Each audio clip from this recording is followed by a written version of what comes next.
I think these speeds are mind-blowing when you try and wrap your head around them or even imagine them.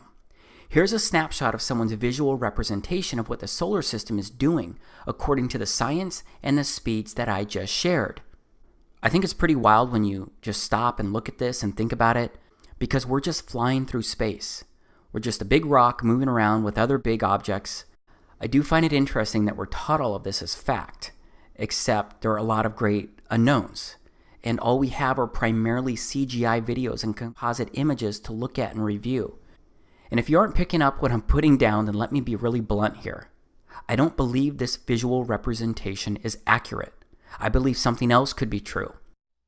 Hey, David here, and I've got to tell you something. And what I'm going to tell you could make you look at me differently. It could even make you want to distance yourself from me. But I'm still going to tell you because I love you. I should also share that what I'm going to show you, it is strange. And I think that most of what I present will challenge how you look at life. And you should probably also know that this video is infused with my faith in the scriptures and how I believe that His word is truth. But please, I am asking you to watch every single minute of this video, just so that you can look at it all and you can evaluate everything yourself. But I'm more confident about all of this stuff than ever before. And that's why I'm finally showing you this. Because it is not in my best self-interest to be vocal about any of this. Because I've got a pretty solid thing going in life right now. So I kind of look at it like, why would I want to do anything to disrupt that? I'll tell you it's because there is something burning inside of me, and it's compelled me to document this strange truth project. Also, I really feel like I just need to get my record on file. And straight up, I really want to share it with you. That's all I really have to say for now. So, let's get into it. Copyright and fair use disclaimer. This educational video may contain copyrighted material, the use of which has not always been authorized by the copyright owner. We are using this material strictly for educational purposes only. We believe this constitutes a fair use of any such copyrighted material as provided for in Section 107 of the U.S. Copyright Law. In accordance with Title 17 U.S.C. Section 107, the material used in this video is distributed without profit. The views expressed in this video are solely the views of the creator of this video teaching and not to reflect on the copyrighted material directly. Hashtag Team Yahawashai.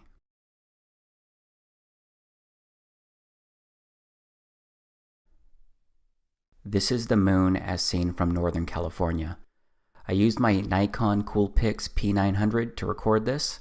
It's actually pretty amazing how close I can zoom in on it. Just how clearly I can see it, even in the daylight. I can actually zoom in closer to craters to look at those if I wanted. Yeah, I've gotten pretty good at zooming in on this stuff in the sky. This is Jupiter. It's a planet, as I'm sure you've heard. It's one of the gas giants. I didn't really know very much about Jupiter or much about anything in outer space until I started recording the sky using my camera. But you can see this here. Jupiter looks really cool. It seems to have waves running through it. There's a flickering within it, and it looks a lot like a glowing light. This is Venus. Venus is the second planet from the Sun. It's the second brightest natural object in the night sky after the moon. If you didn't know, Venus is a terrestrial planet, and it's sometimes called Earth's sister planet, or twin, because of their similar size, similar mass, similar proximity to the Sun. Here's Venus slowed down a bit. Venus seems to have waves running through it too. Venus isn't the only object in the sky that does this though. So let's look at a few stars. This is Vega. It's the fifth brightest star in the night sky, and it's the second brightest star in the northern hemisphere, which is where I'm at in the United States. But just look at it. There are some really unique colors in there.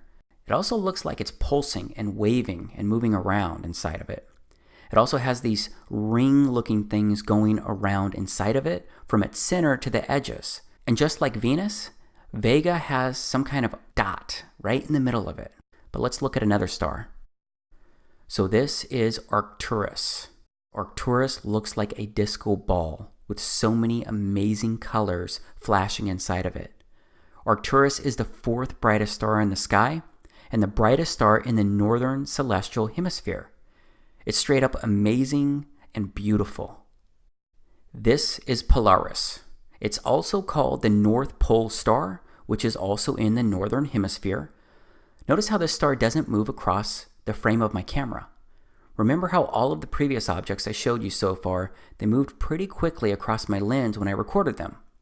Well, as you may know, Polaris doesn't move more than a degree, and all of the circumpolar stars in the northern hemisphere rotate around Polaris.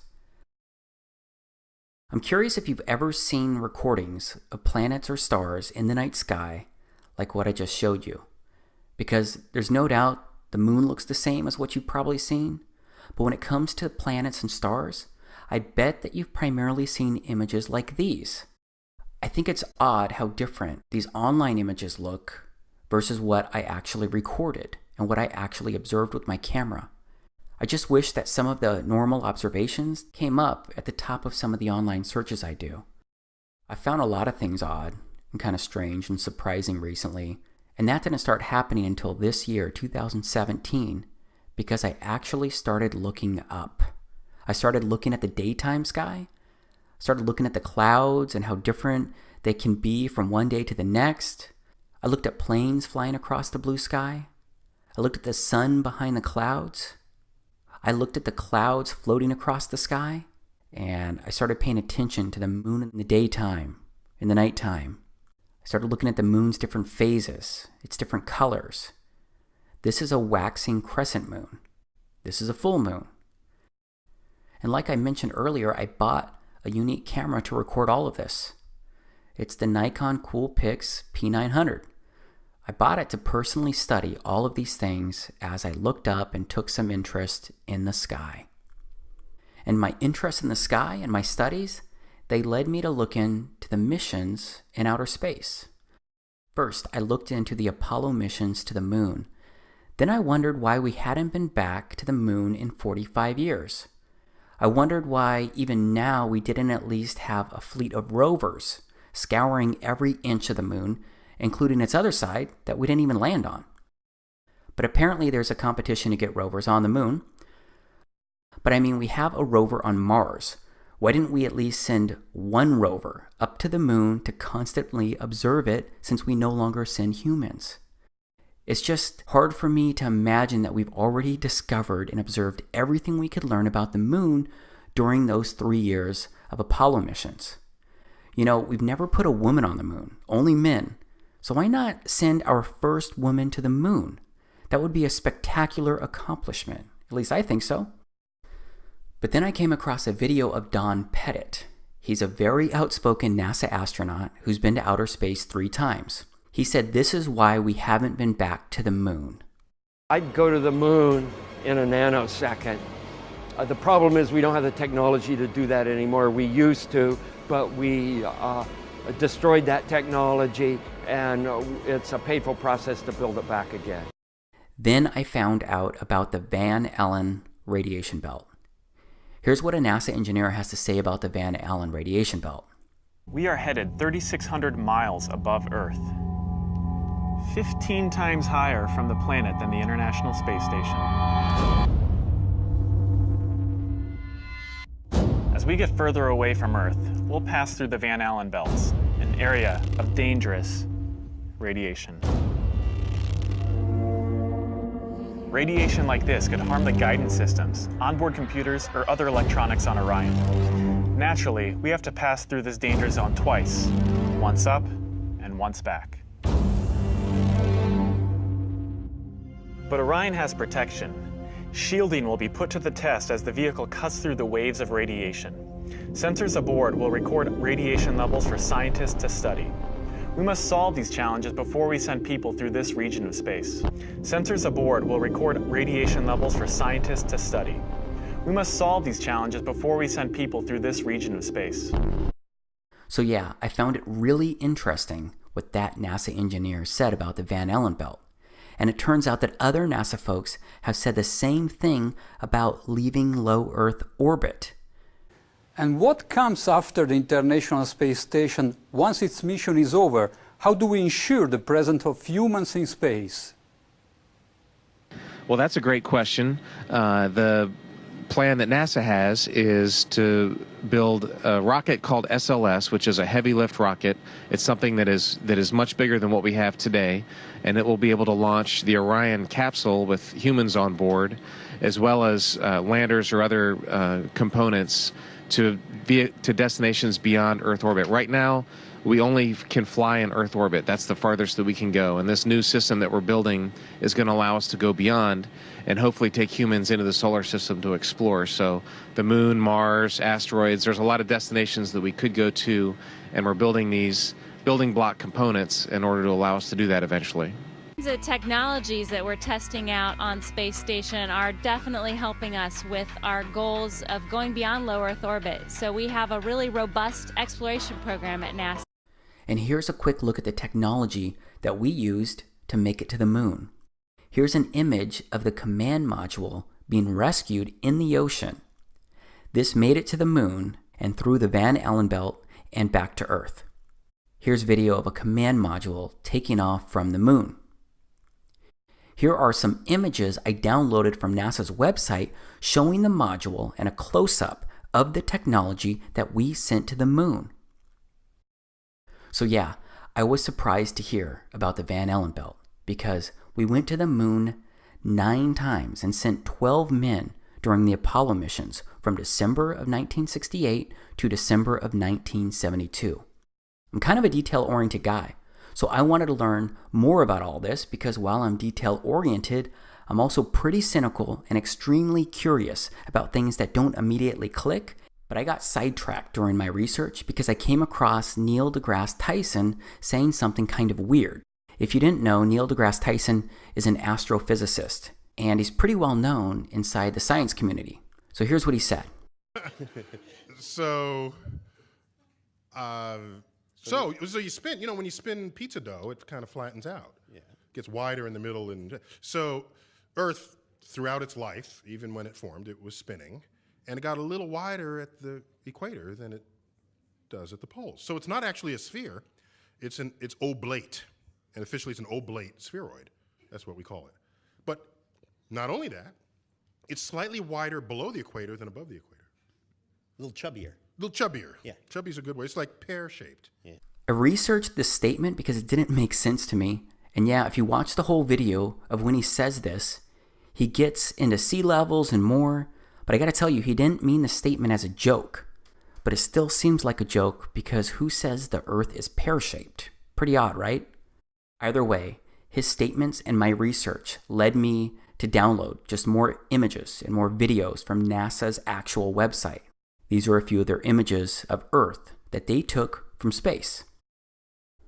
And as I was downloading and researching photos and videos at NASA's website of our first moon landing, the Apollo 11 mission, I discovered something pretty crazy. Apparently, NASA lost the tapes that recorded data of the original Apollo 11 moon landing in 1969. The tapes included biomedical data on astronauts, video footage of the Apollo 11 landing, and all of their telemetry and engineering data.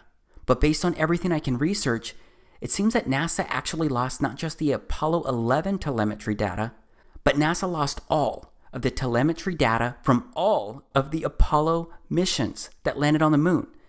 That's well over 10,000 lost tapes and over a ton, literally a ton in weight of missing tapes. Fortunately though, they were able to restore the original moon landing footage that was broadcast to Earth.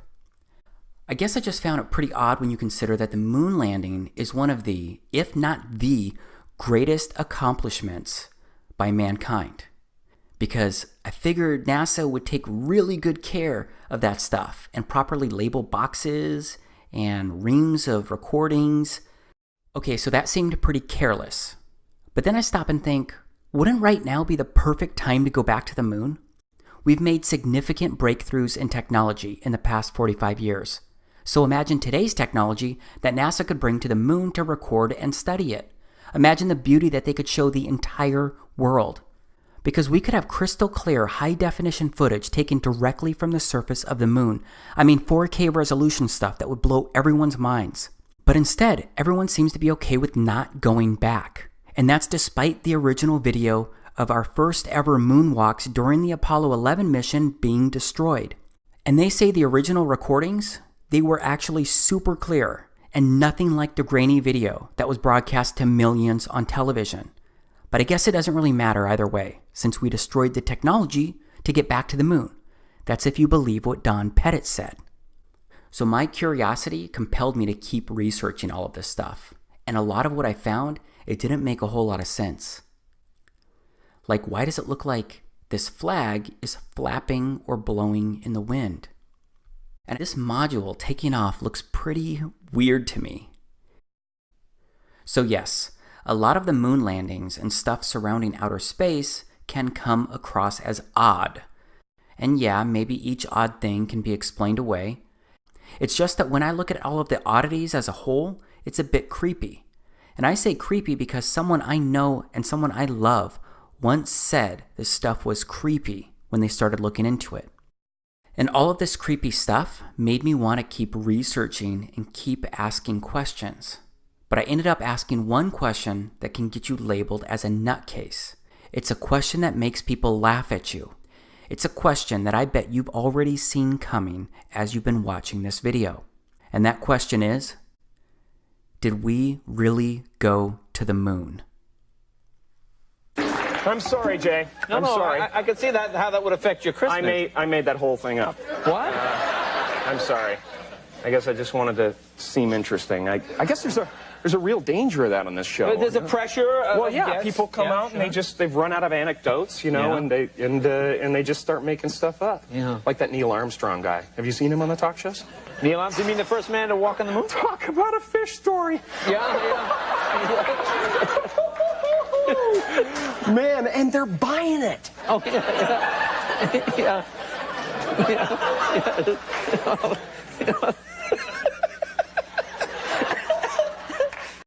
Yep, we all know that people get labeled crazy or get called conspiracy theorists for questioning the Apollo missions or if we ever went to the moon. But please stay with me here, okay?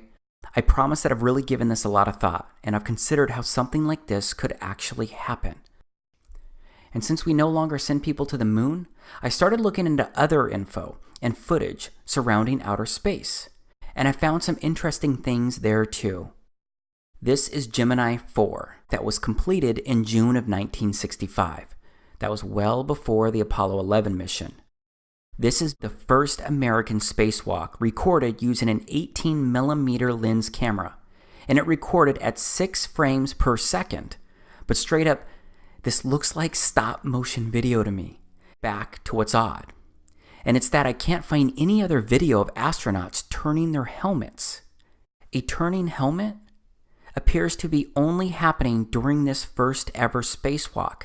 Because the thing is that my research showed that the helmets couldn't turn or swivel because they're fixed to an airtight ring base. And once the suit is pressurized, it all becomes extremely stiff. And I don't see the helmet turning again in any of the video for this spacewalk or any others. But there's a lot of footage available that's been taken from the International Space Station, the ISS. This is it here. Of course, a lot of live interviews and videos have been done and recorded from the ISS, and that's resulted in a lot of footage to look at. First, and this one's just kind of really funny to me, it turns out that there's a lot of weird-looking hair on the space station. It's like the hair is gelled or hairsprayed up, like straight up, and it's not supposed to move. Why not just let it flow and showcase its weightlessness? Maybe it would get in the way, but there are also ponytails and such, right? You look like you're in a studio, maybe in Omaha, Nebraska or something. The shot is so clear. Is this a hoax? Are you really in space still? See the hair? Okay, this is a good place to freeze for a moment and transition, because things go from questioning weird hair to deeper levels of strange. See the hair? I don't know. We're going to have to do something for you. Yeah.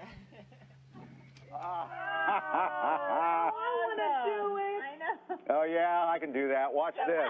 It looks like this guy is grabbing a wire attached to the guy next to him.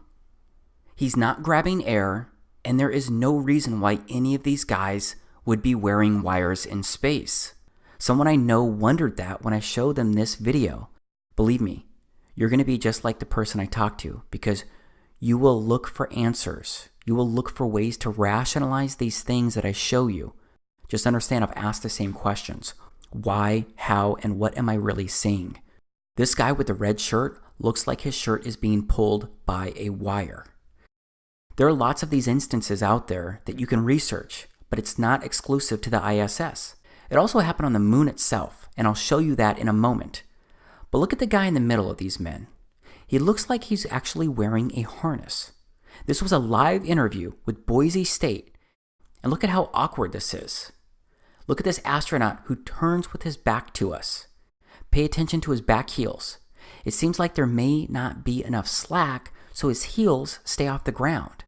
Okay, maybe that's hard for you to believe or see, but look at this awkwardness. This astronaut looks like he's being yanked up by a cable. So how does he get up like this on his own?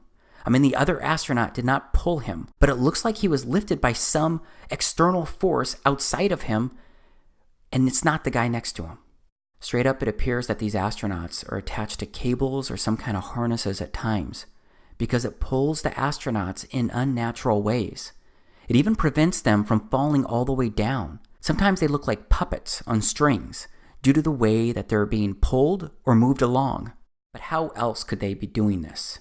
Well, it could be more special effects and likely something called augmented reality and or green screens. And this is what it looks like. This is an actual video that NASA did. They meant to do this. This is an example of augmented reality. And then there are chroma key screens. So outside of green screens, there are also blue screens. And that's what you're seeing right here. You're seeing the former president being pushed through this NASA area, and behind him is Tim Peake, an astronaut, with what looks like a blue screen, a chroma key screen right behind him. And do you see the green ball? I mean, we can compare footage around that same time compared to what was caught on camera, and you can see it's the same background. It looks like the same deal. And I've only ever found one other video that's ever shown this same checkered blue screen. This is that one other video that I'm showing you right here. But how coincidental is it that they use this blue checkered background, which is extremely similar to ORAD virtual set technology? I mean, this is the kind of stuff you can do on a budget right here, this video. Now here's something else from the ISS. Look at this card floating. This is directly from NASA's YouTube channel. This card, it just doesn't look real. Is there an air conditioner on up there? I mean, look at it. It looks like they're doing everything they can not to laugh. Next, people say that the spacewalks may have been recorded underwater and not on the moon at all, because as you can see here, astronauts are definitely trained underwater. So a lot of folks believe that they may have faked the spacewalks by doing it underwater as well. And that seems to make a lot of sense when you study a lot of the spacewalk videos, because you're going to see what looks like a lot of bubbles going all these different directions.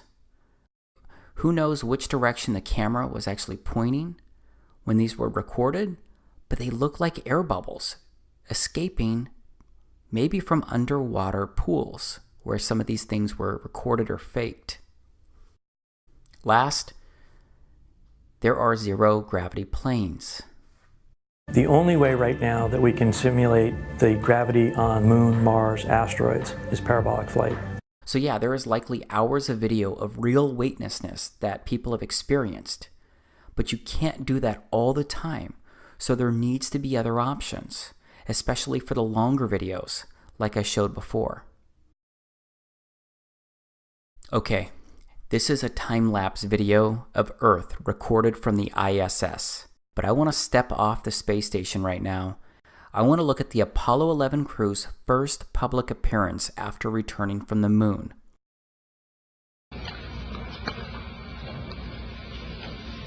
It was our pleasure to have participated in one great adventure. It's an adventure that took place not just in the month of July, but rather one that took place in the last decade.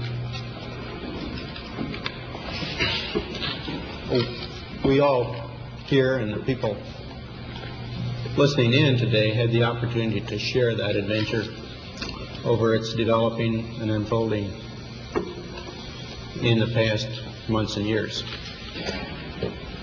It's our privilege today to share with you some of the details of that final month of July that was certainly the highlight for the three of us of that decade. So a lot of people question that video and the emotions that they showed at this press conference, especially Neil Armstrong, who was in the middle. But yeah, it looks like maybe they were impacted by being on the moon. That could be a significant moment. Just as a heads up, this news conference occurred on September 16th, 1969, and these astronauts returned to Earth on July 24th, 1969. So yeah, it's less than 2 months for them to get their bearings, but it turns out that they did forget a lot in that short time frame. When you looked up at the sky, could you actually see the stars and the solar corona in spite of the glare? We were never able to see stars from the lunar surface or on the daylight side of the moon by eye without looking through the optics. I don't recall during the period of time that we were photographing the solar corona what stars we could see. I can't imagine that he was debriefed and that kind of question wasn't asked. What he saw, what he felt, what he experienced while on the moon. And now listen to Mike Collins, who was sitting to the left of Neil Armstrong. I don't remember seeing any. Neil, you were a little bit concerned, you said about... So now Mike doesn't remember seeing any stars either. We have to remember that the reporter asked about them looking up at the sky and if they could see the stars based on the circumstances. So Mike Collins' answer has got to apply to his experience in the command module itself because he didn't walk on the moon or go down to its surface. But let's look again at Neil's response to what Mike said. I don't remember seeing any. Neil, you were a little bit concerned, you said about... Notice his body language, and it looks like Neil even whispers something under his breath to Mike. Was he telling him to simply shut up? I don't know, but the interaction looks really odd to me. All right, here is another interview with Neil Armstrong. And right after I show you this quick piece, I'll immediately share a few more statements made by other astronauts who shared what they could or couldn't see while in outer space. Mr. Armstrong, I do realize that when you were on the moon, you had very little time for gazing upwards. But could you tell us something about what the sky actually looks like from the moon, the sun, the earth, the stars, if any, and so on? The sky is a deep black when viewed from the moon, as it is when viewed from cislunar space, the space between the Earth and the moon. The Earth is the only visible object other than the sun that can be seen, although there have been some reports of seeing planets. I myself did not see planets from the surface, but I suspect they might be visible. From Mark Cameron. This is from Mark Cameron. Whilst in space, have you ever looked away from Earth into the black void? Yeah. All because the you time. can see. So you can see the stars. Oh yeah. You know, and pretty much all the time you can see the stars. The sky is a deep black when viewed from the moon, as it is when viewed from cislunar space, the space between the Earth and the moon. Space, and you're on the sun side of the orbit. The sunlight washes out all the starlight, so you can't see any stars, just like here on Earth. There's all the stars there, and the cool thing is about it, you can see it during the day. Yeah, you can, and there's more than stars. You can see planets. You can see moons. You see the gas Magellan clouds of the you Milky Way see galaxy. the Magellan. Pretty much all the time you can see the stars. Then when you look out into deep space away from the sun, it's the darkest black you can imagine. So this black space you're looking at on your screen right now could or couldn't be what you see when viewing outer space from outer space. I guess you have to go to outer space or walk on the moon to confirm this truth for yourself. But I'm going to stay focused on the objects in outer space because I want to ask why the images of stars and planets taken by satellites in space look so different to what I actually observe with my camera. Here's Venus again, as seen through my Nikon P900. Here's Arcturus again. Here's Vega again. Here's another star, Antares. It looks pretty cool too. I showed you my online research earlier, except I can't find any video of these amazing stars or planets that were taken by NASA. Now we're looking at NASA's website. From 1 million miles away, NASA camera shows moon crossing face of Earth. It says a NASA camera aboard the Deep Space Climate Observatory Discover captured a unique view of the moon as it moved in front of the sunlit side of the Earth last month. The series of test images shows the fully illuminated dark side of the moon that is never visible from Earth. The images were captured by NASA's Earth Polychromatic Imaging Camera, EPIC, a 4-megapixel CCD camera and telescope on the Discover satellite orbiting 1 million miles from Earth. First off, that looks very similar to the same side of the moon that I look at. Be interested to know if it's identical. But here below it says this animation features actual satellite images of the far side of the moon, illuminated by the sun, as it crosses between the Discover spacecraft's Earth Polychromatic Imaging Camera EPIC and telescope. This is supposed to be the moon passing the Earth from 1 million miles away. So yes, at the same time, I'm criticizing and thinking that their video, their animation doesn't even look real, but I'm also still wondering why we just don't have more videos by NASA of outer space itself. But there are some recordings out there. There's the Cassini spacecraft out there near Saturn that recently plunged into Saturn. And then there is the Juno spacecraft observing Jupiter. But I'm sorry, all of these look like CGI images to me. They just don't look real. So these spacecraft are satellites, right? What about satellites in general? I looked up satellites online, and the satellites are all CGI or fake-looking images when I search them. That doesn't prove anything, but it's another place where primarily CGI images are found when you start researching this kind of stuff. And I do think there's a lot more CGI out there because there's more stuff that just doesn't seem right when you start looking into it. Like the SpaceX missions. These are landings recorded by SpaceX and published by them. This is CRS-6. This is CRS-8. This is CRS-10. This is CRS-11. Again, this just doesn't look real to me. And how can a rocket steer a landing like this? These rockets are like huge, massive, heavy sticks, except they can rocket to the ground in reverse. They can take off right, re-enter, flip around, and come to the ground in reverse and land with this kind of crazy precision using these tiny little fins. They're not even fins. They don't have wings. So yeah, this is a lot that I'm showing you, a lot that I'm asking you to question. But that's because there's a rabbit hole of random things that just don't make sense, and they don't look real. And then there is a film positioning itself as a documentary called A Funny Thing Happened on the Way to the Moon. And while it looks like there's some disinformation in this video, it does address a few things that kind of make you think twice. It does seem to address some valid questions. Here's some video from it. The cost of the 3 moon rovers in 21st century currency? Nearly $60 million each, though they had fewer parts than a Jeep. Where was all this money going? Then there's the flag, blowing in the wind, at least twice, on the atmosphereless moon. Here the editor cuts to a still shot of the flag, just as the effect becomes noticeable. Here it is unchecked.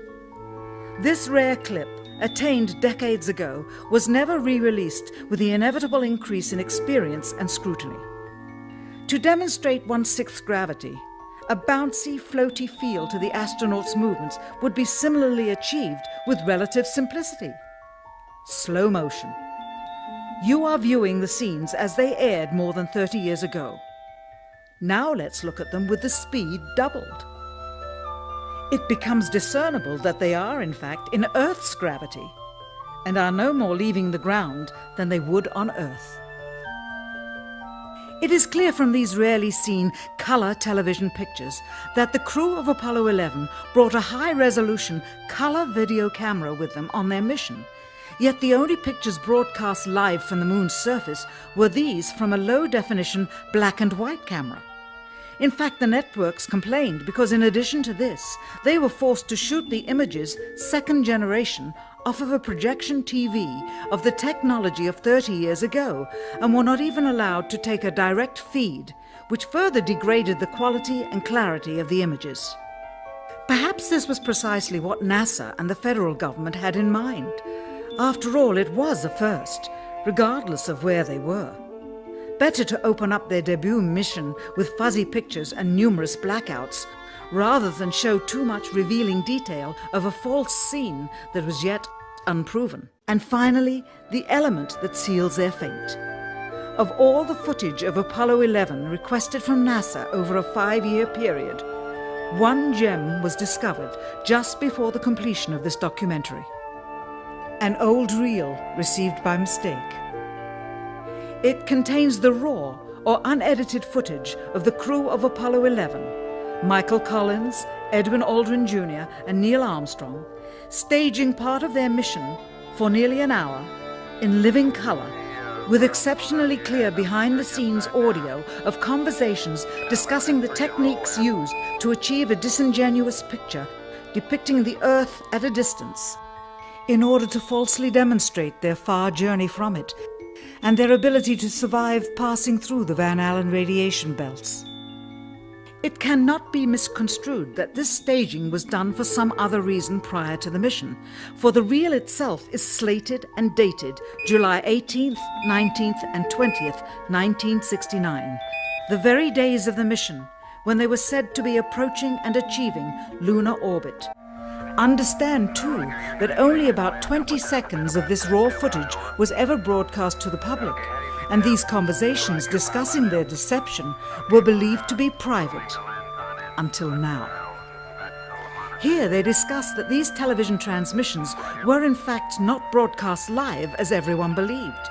They were first screened and edited for playback later.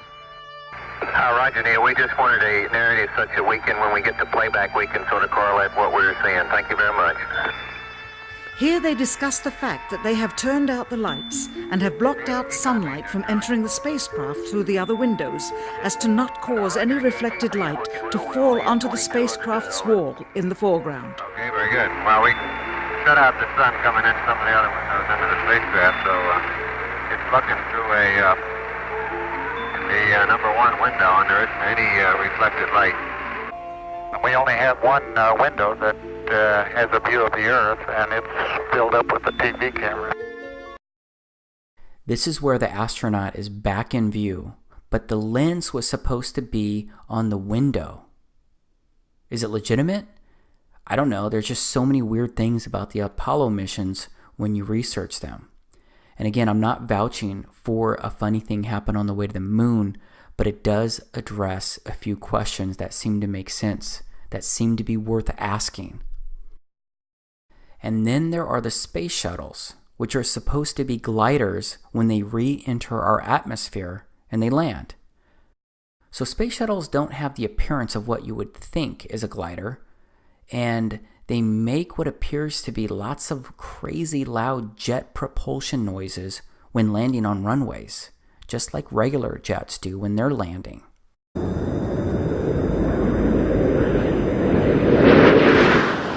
Commander Charlie, Bob flaring up the shuttle's nose for landing, and so you can see the main gear of the launch in place. And since we're talking about jet propulsion, let's go back to the moon for a moment. because some have pointed out how there's no crater underneath the lunar module landing. The jet propulsion would have likely created a crater, or at least some type of big marking from its landing. There isn't any dust anywhere though, not even on the legs or feet of the module. I would think that some kind of dust or rocks should have been blown around from the lunar module landing on the moon. Keep in mind that the module had a 10,000-pound thrust engine, except it seems to have left no disturbance underneath it. Also, Neil Armstrong is sitting on top of that engine when it's initially landing on the moon, but he's heard clear as day when they're landing. 60 seconds. Lights on. Forward. Forward. 40 feet down, 2.5. Picking up some dust. Straight shadow. 4 forward, drift into the right a little. 30 seconds. Forward. Contact light. Okay, engine stop. We copy you down, Eagle. Houston, Tranquility Base here. The Eagle has landed. There just seems to be so many questionable circumstances involving NASA. And yeah, this next one, I'm talking about the Space Shuttle Challenger of 1986 that exploded soon after takeoff. And please know that I'm taking this one carefully but seriously, because this one involves life and death. I just believe there are enough intriguing questions about the crew members on that exploding ship to touch on it here. Because 6 of the 7 crew members are considered alive by many people today, because there are 6 people living in the United States who closely resemble 6 original crew members from Challenger. The Challenger's commander was Francis Richard Scobie. Today there's a Richard Scobie who is CEO of a Chicago marketing company. These guys have some eerily similar features, like the same kind of wide-set eyes that both seem to be tilted in their corners. The pilot was Michael J. Smith, and there's another Michael J. Smith living today, a professor, and they seem to look the same. Same smiles, it looks like the same teeth inside those smiles, both have blue eyes, and more. One of the mission specialists was Ronald McNair. It turns out that he has a brother named Carl, who's living today, and they look like they could be twin brothers. Another mission specialist was Ellison Onizuka. He also has a lookalike brother still alive today, and his brother's name is Claude. Another mission specialist was Judith Resnick, and there's a Yale law professor with similar features and identical name living today. And then there was the teacher Sharon Krista McAuliffe. Well, there is a Syracuse professor named Sharon A. McAuliffe who looks a lot like the original crew member with the same first name and last name. Again, I do not take sharing this information lightly, because it is a serious thing when you question if people may have really died. So I don't know about this for sure. I just know that the odds seem pretty crazy that 6 of the 7 crew members have people living today with appropriately similar ages, nearly identical names, and strikingly similar features. And what about the fact that we're now planning to send humans to Mars, and we want to colonize it? So forget about inhabiting the moon, which would be way easier because it's way closer and we've already put people on the moon, but instead let's go inhabit Mars, which is much further away and way harder to get to. So everything I've shared so far, to me it's really bizarre and odd. Much of it doesn't add up, if you ask me, but still, many of you will find explanations. There's a lot of info out there, but based on what my eyes have seen, based on using my own personal logic, even if I wanted to eliminate half of the things I just showed you as untrue, I simply can't explain away the other half as untrue because there is too much that just doesn't make sense in my head. But after looking over all of the information and evidence surrounding our explorations into outer space, the moon landings, and what science teaches me about it all, based on what I can actually observe and prove myself, I'm now at the point where I don't believe we ever went to the moon. I don't believe we've gone to outer space in the way that they tell us. I don't believe an International Space Station is orbiting the Earth. I don't believe it's possible. And there are many more extremely compelling reasons why I believe this, beyond the limited information that I've presented so far here. Of course, I promise to show you much more here, but I want to pause before moving on, because this information may be new to you, and that can make it hard to believe or even consider.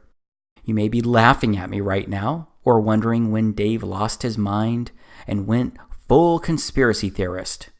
I used to think that it was crazy before I started researching all of this.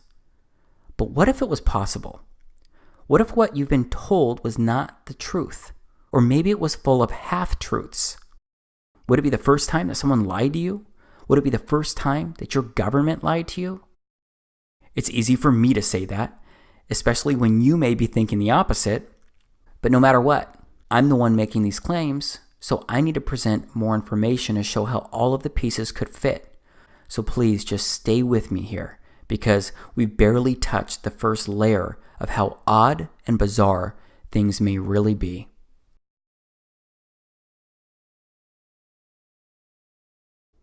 Okay, Earth is what we're going to get into right now.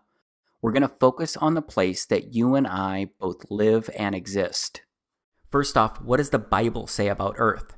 Let's look at the first book of the Bible and see how the story of creation begins. In the beginning, Elohim created the heaven and the earth was without form and void, and darkness was upon the face of the deep, and the Spirit of Elohim moved upon the face of the waters. So that said, Earth came into existence on the first day of creation, except the God of the Bible withheld the creation of the sun, moon, and stars until the fourth day, which is revealed inside Genesis chapter 1, verses 1 through 14. So the way that I read that is that Earth is unique, and it holds center stage inside God's creation. But whether you are a Christian or not, isn't it at least possible that Earth could be the center and heart of everything? But whether you believe that Earth is the heart or not, it turns out that it's really hard to get good photos of Earth. And obviously, we have to go to outer space to get photos of Earth itself. This is an article at the White House, A New Blue Marble. July 20th, 2015, NASA releases its new blue marble photo, first such photo since 1972. No one on this planet had ever seen a whole picture of the Earth until 1972. And you can see it's also at medium, and that's where I'm going to go to now to look at that because it has a cleaner layout. You can see it's the same deal by Scott Kelly, NASA astronaut. No one on this planet had ever seen a whole picture of the Earth until 1972. Then you get the blue marble. This is a photo of it. It was the first full photo of Earth taken on December 7th, 1972, and that was the Apollo 17 spacecraft that took that. You got another photo here. Looks a little different. Okay, you got another image. So why is the blue marble a bigger deal than these? Turns out it's quite tricky to take a good photo of the entire Earth. The planet is big, and there's a lot of lighting issues. As a result of these challenges, NASA, NOAA, and other science agencies most often rely on composite images to depict our planet. These images stitch together multiple high-resolution snapshots taken by satellites already in orbit to produce one seamless portrait of the Earth. And that's what the three photos above are, composite images, produced by NASA over the past 15 years, released respectively in 2002, 2007, and 2012.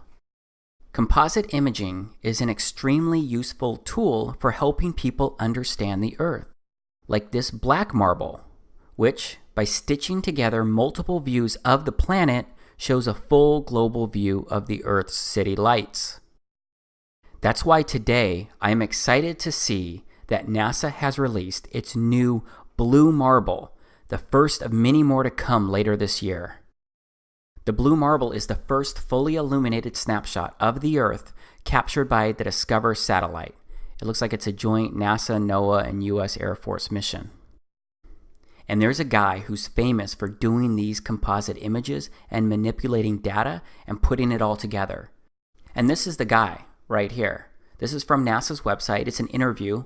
Data visualizer and designer Robert Simon. And they ask him, what do you do? And what is most interesting about your role here at Goddard?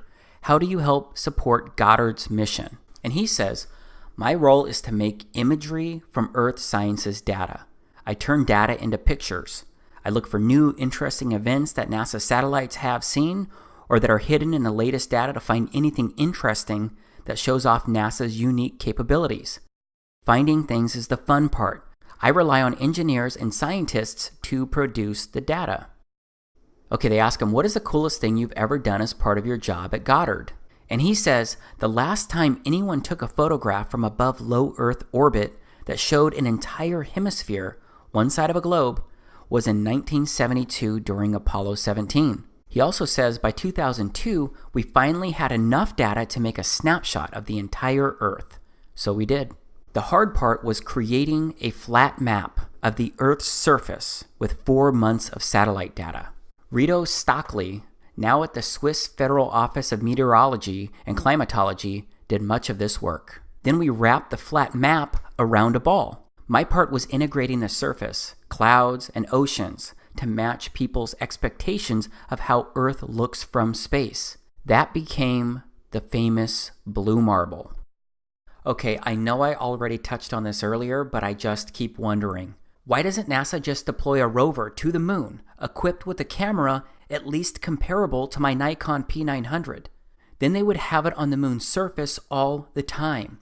Because they could take continuous images of the entire Earth throughout the different seasons and months. They could zoom in on continents and islands, and maybe even more, like I do of the moon from here on Earth. Wouldn't you get good and accurate images with that approach? Wouldn't that make sense? But instead, they have a data visualizer / designer who compiles all of the different data, and then that data gets stitched together by that person. But let's just step back again. And I'd like to review the Science 101, some of the basics surrounding the Earth, the Sun, and the solar system. I'm talking about the basic info that we're all taught about Earth, the Sun, and the solar system, and how they all move and work. First, the Earth rotates eastward around an invisible line known as its axis. And I've actually got some video of the Earth spinning provided by NASA. This is an official video by NASA of the Earth spinning. It was captured over a 25-hour period. It is really, really hard to see any of the continents in this video. I guess it was just too cloudy for those 25 hours. Okay, now I'm looking at live science. How fast does Earth move? As passengers on Earth, we are all carried around the sun at a mean velocity of 66,600 miles per hour. Add that dizzying notion to the fact that we are spinning at the equator at a 1,000 miles per hour clip, an action that caused the planet to bulge outward.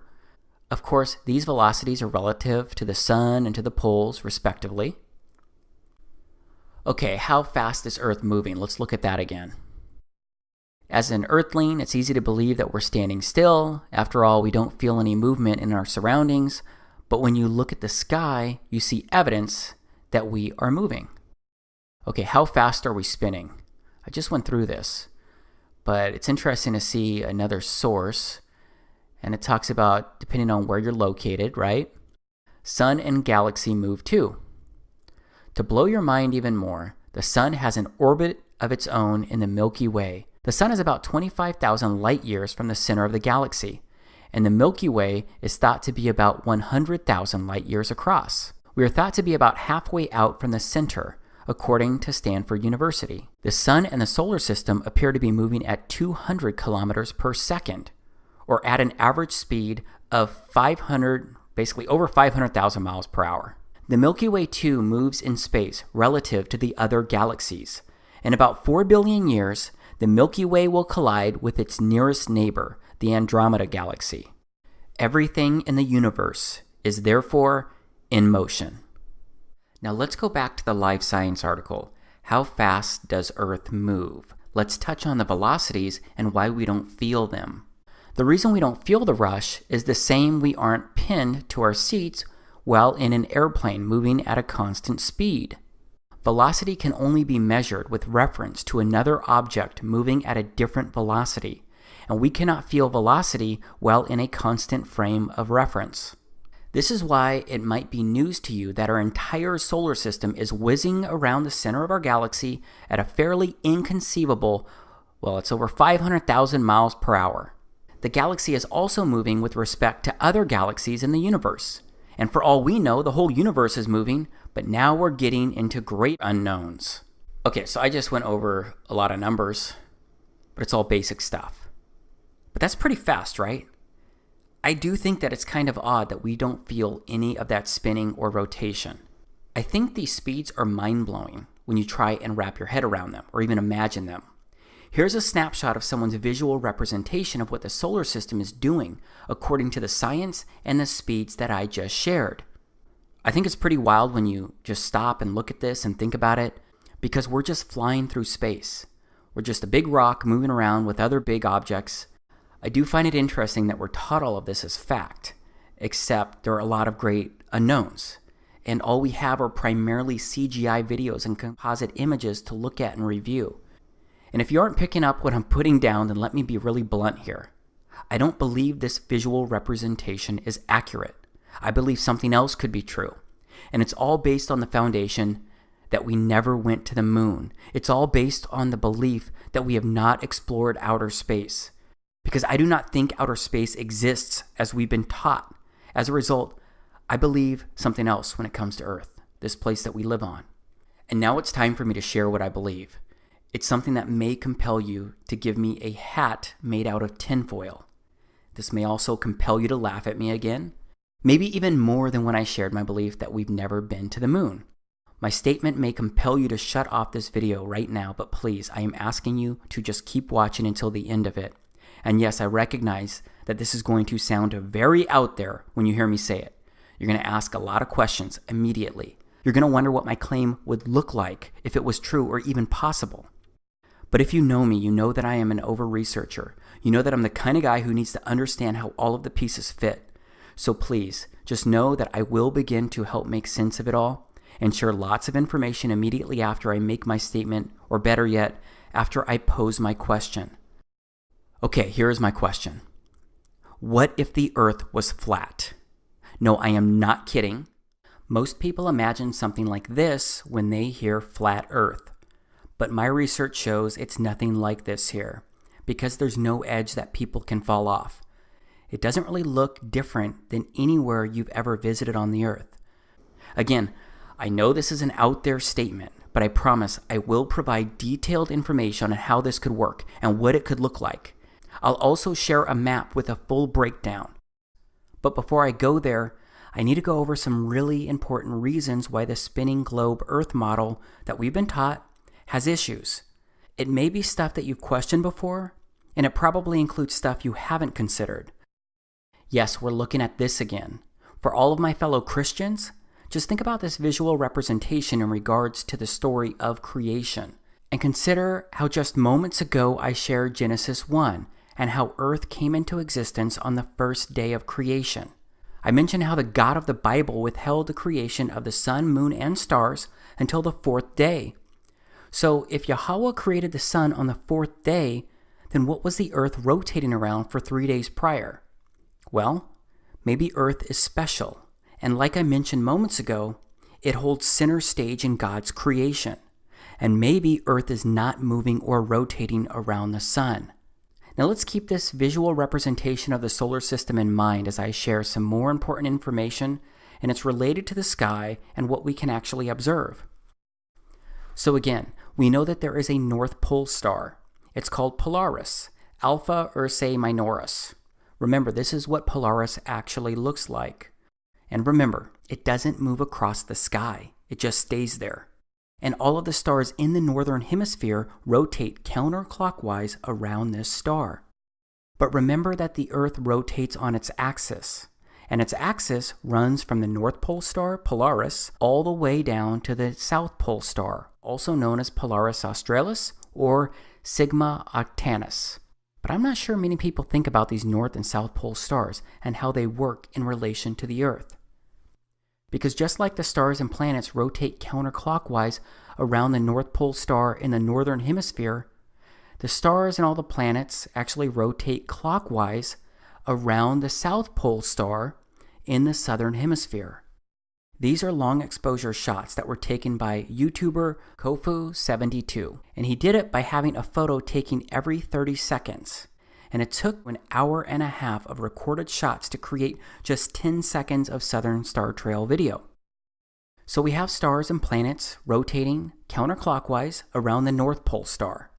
And we also have stars and planets rotating clockwise around the South Pole star.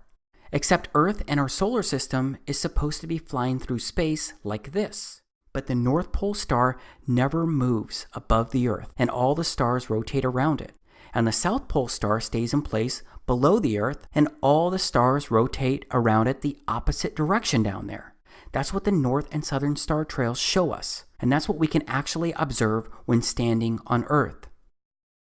So this makes me wonder, why do the stars that we can see in the northern and southern hemispheres stay aligned with the Earth as it spins?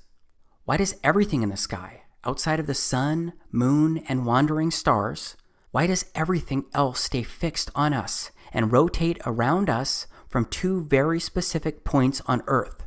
Well, I believe it's because we're special and we're the heart of everything.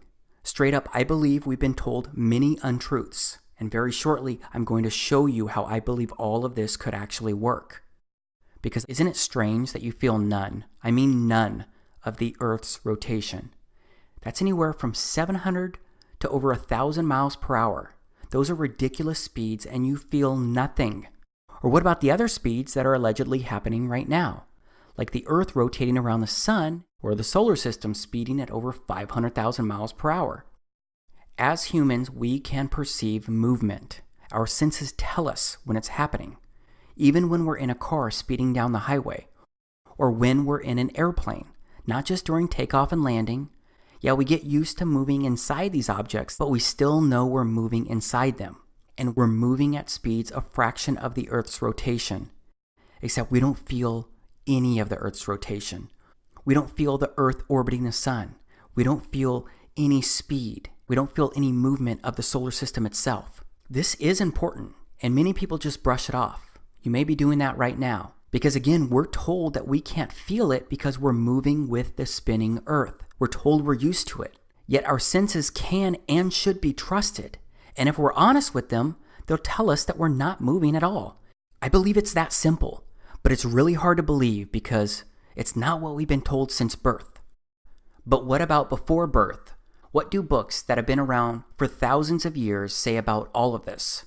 Well, did you know that the scriptures consistently speak of an immovable, established earth? There are a lot of verses that are pretty explicit about this. So let's take a look at some of those verses right now. First, let's look at the beginning of Job 38. This is where Yahweh confronts Job about the way that Job was questioning Yahweh. Then Yahweh answered Job out of the whirlwind and said, "Who is this that darkeneth counsel by words without knowledge? Gird up now thy loins like a man, for I will demand of thee, and answer thou me. Where wast thou when I laid the foundations of the earth? Declare, if thou hast understanding. Who hath laid the measures thereof, if thou knowest? Or who hath stretched the line upon it? Whereupon are the foundations thereof fastened? Or who laid the cornerstone thereof?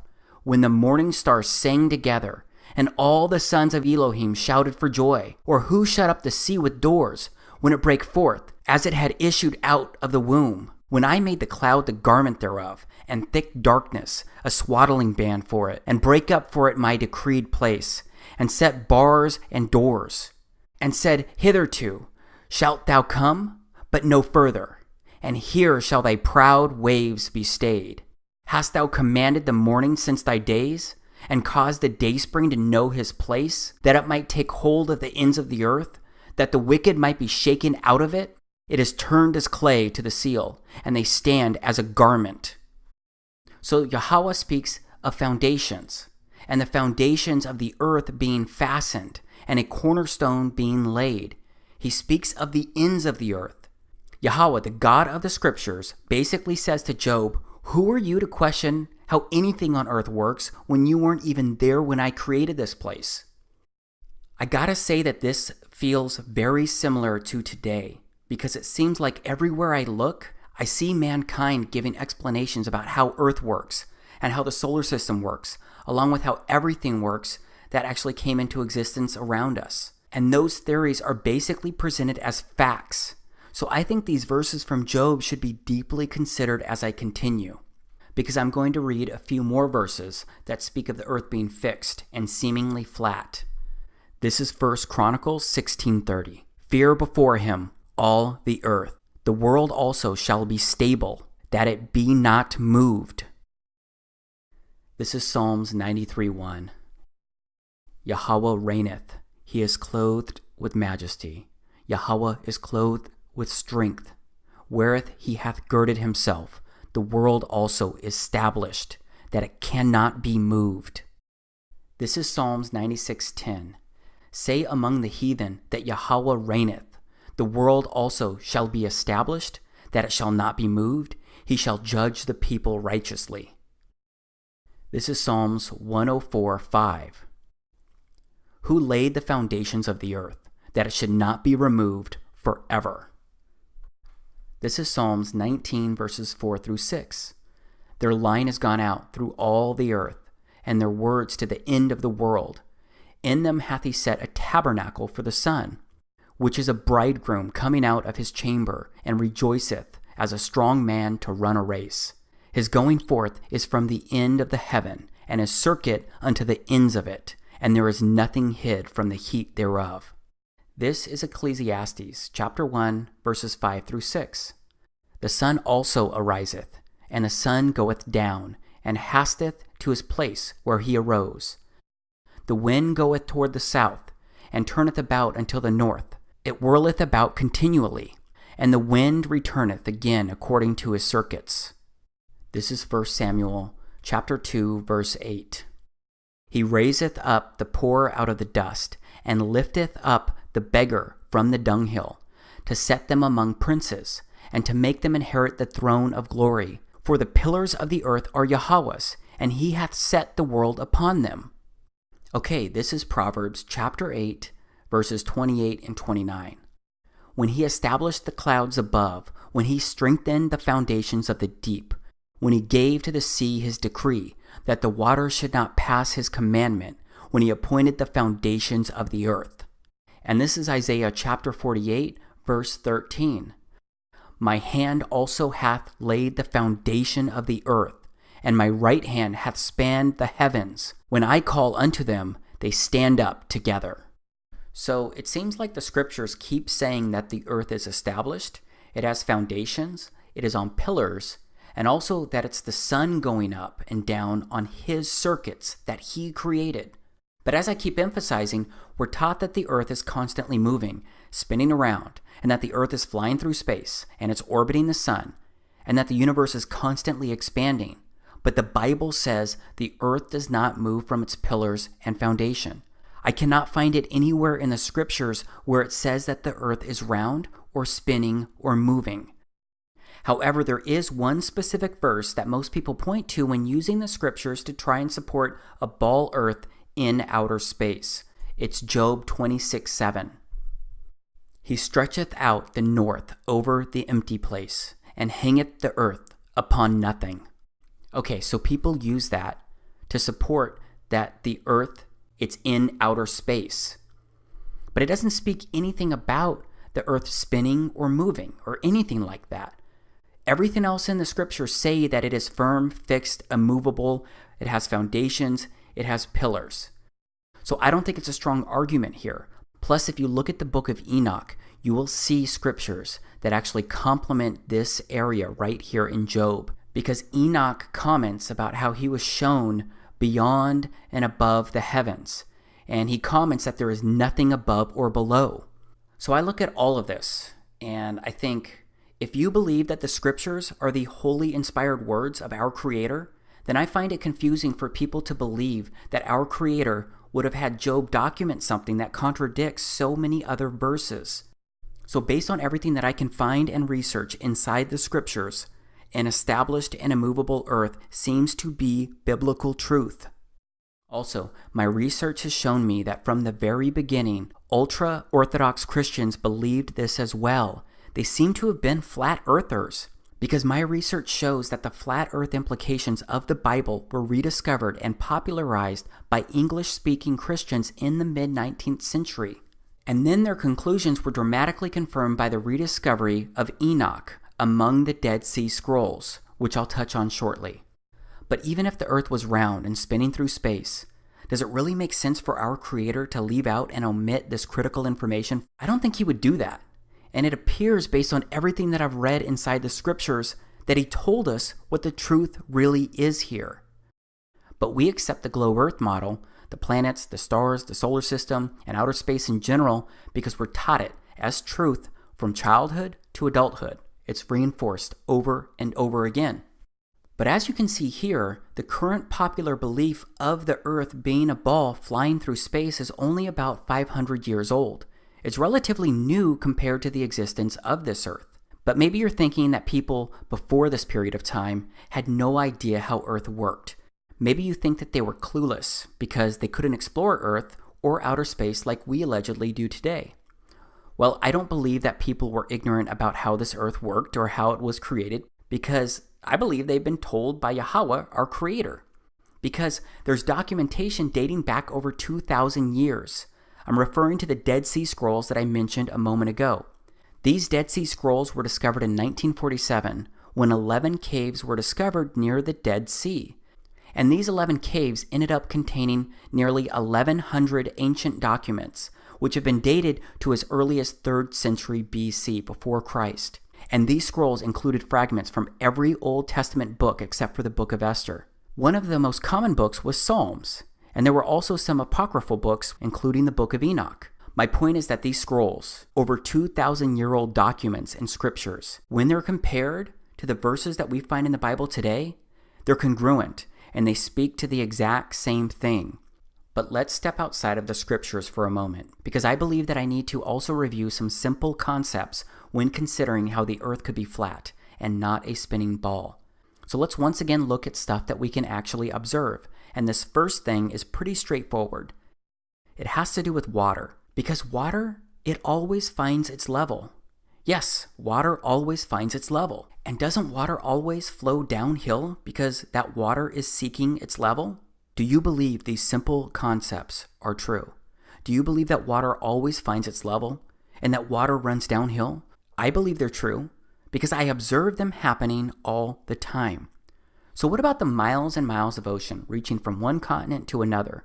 How does that water not find its level? Okay, this is California on Google Earth. Now let's scroll all the way over to Japan. It's over 5,000 miles of ocean from California to Japan. That's a lot of water that has to have a lot of curve. Okay, so what you're looking at now is a crude mock-up that I created that is going to try and represent the California to Japan scenario with the curved ocean. And let's say you have someone standing on the beach in California. And then you have someone standing all the way over there on the other side of the globe in Japan. Let's zoom in on what the person in California would see. Right? They're looking around, they see nothing but a flat land. And if they were to use their water level, they would see it's flat.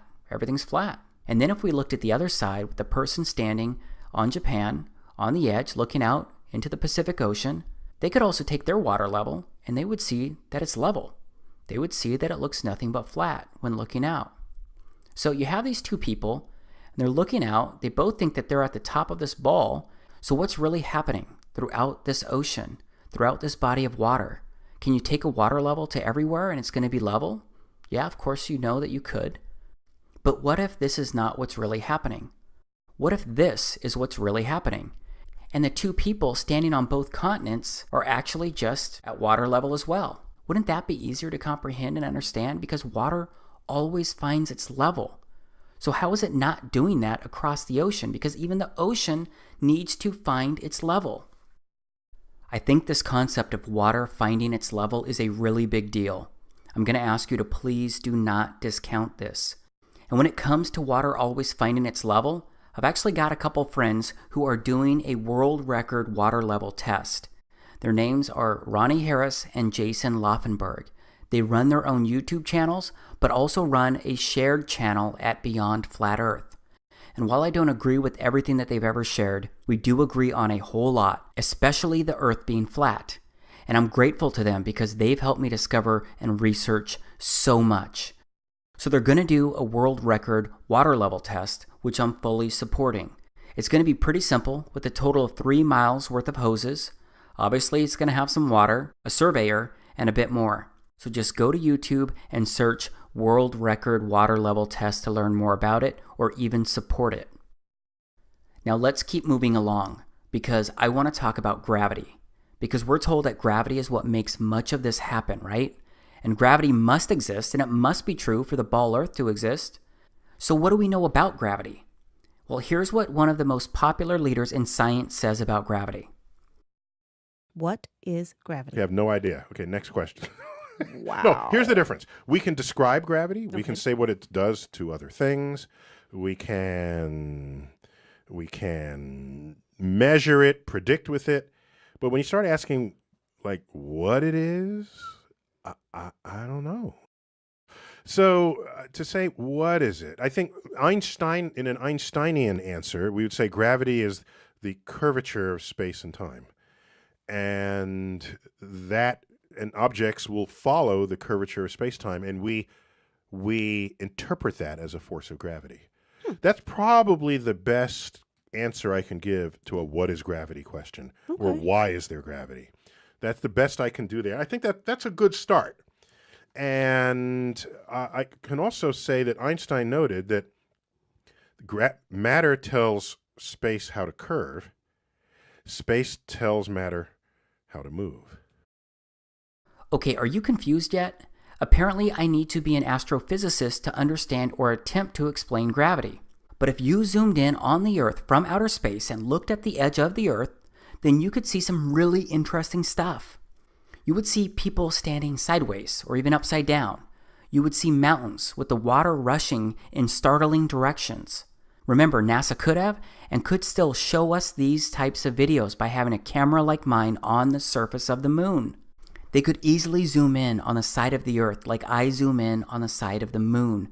Then they could show mountains and more on their sides or even upside down. So yeah, I've tried to wrap my head around gravity. Maybe my brain is just too simple to try and understand it though. Especially when I picture it working the way it's supposed to work all around the Earth. Because this is literally how it would look. Water flowing upside down. People standing upside down. Except we all picture ourselves upright on top of the ball Earth. Everyone always imagines they're standing at the top of the ball. But not everyone can be standing at the top of the ball, right? And it turns out that there are other explanations surrounding gravity. So I'd like to show you some of that right now. Alright, so this is a balloon filled with half helium and half air. It's not going anywhere, it's not going up or down. It is just floating.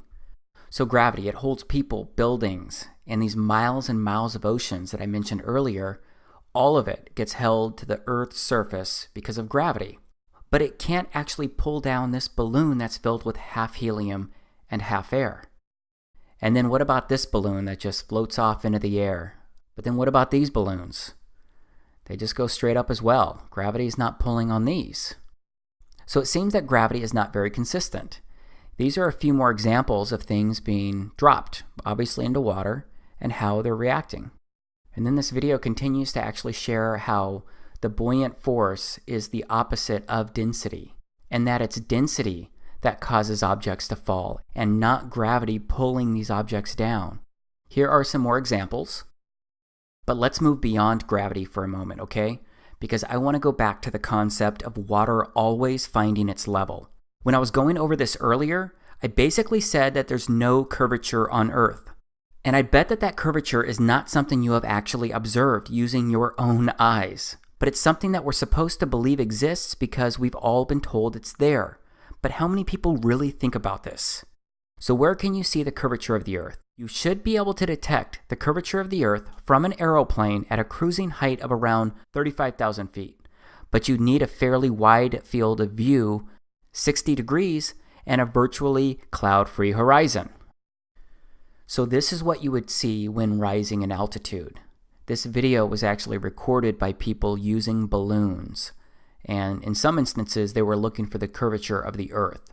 As you can see, there's no curvature. Except you can see because of the lens, sometimes it distorts the Earth and it makes it look like there's curvature. And again, that's just the lens. I'm going to go over that in just a moment. But what is the math behind the curvature? This is the math that somebody did right here. And you can see here that it's a spherical trigonometry of a sphere with 4,000 mile radius. And you can see here from the center point to the surface of the Earth, it's supposed to be roughly 4,000 miles because that's the radius. You can see the math here and how it's working. Okay, so you can see at 1 mile, it's not even close to a mile. It's less than a foot drop in the curvature. But then if you skip down to 10 miles, you're looking out 10 miles, based on where you're standing, it's going to be about 66 feet. It's still not a mile. But skip all the way down to 100 miles. It's about 1.25 miles is what the actual drop would be, the curve would be. And you're looking at over 6,000 feet at that point. And then if you were to actually go to 1,000 miles, let's say you were looking 1,000 miles out from where you're standing, it's going to be a 128-mile curve and drop to that point out there from where you're standing 1,000 miles. And you can see it goes further and further. At 2,000 miles, you're looking at over a 500-mile drop based on where you're looking. Really quickly, what is a fisheye lens? A fisheye lens is an ultra-wide-angle lens that produces strong visual distortion intended to create a wide panoramic or hemispherical image. And it talks a little bit more about that. You can see what it looks like right here. And I gotta tell you that I was recently on a 14-hour flight where they used a fisheye lens to show the exterior to passengers through our television screens as we made our trip across the Earth. That fisheye lens made the outside surface look curved when we were in the air, except when we took off and landed, the same distorted curved proportions remained. And speaking of airplanes flying great distances, do planes constantly have to steer downward toward the Earth? Remember, they're covering a lot of distance and a lot of curvature in a very short amount of time. Now let's go back to the same mock-up that I created, the one that I used before, and let's say that an airplane is flying from one continent to the other. Let's use Japan and California again, because you're going to have an airplane right here, and it's going to have to take off on what it thinks is a flat surface, and it's going to have to cover the ocean, and it's going to have a certain trajectory, and it's going to go that distance for a certain amount of time. But what it really needs to do is curve around the Earth.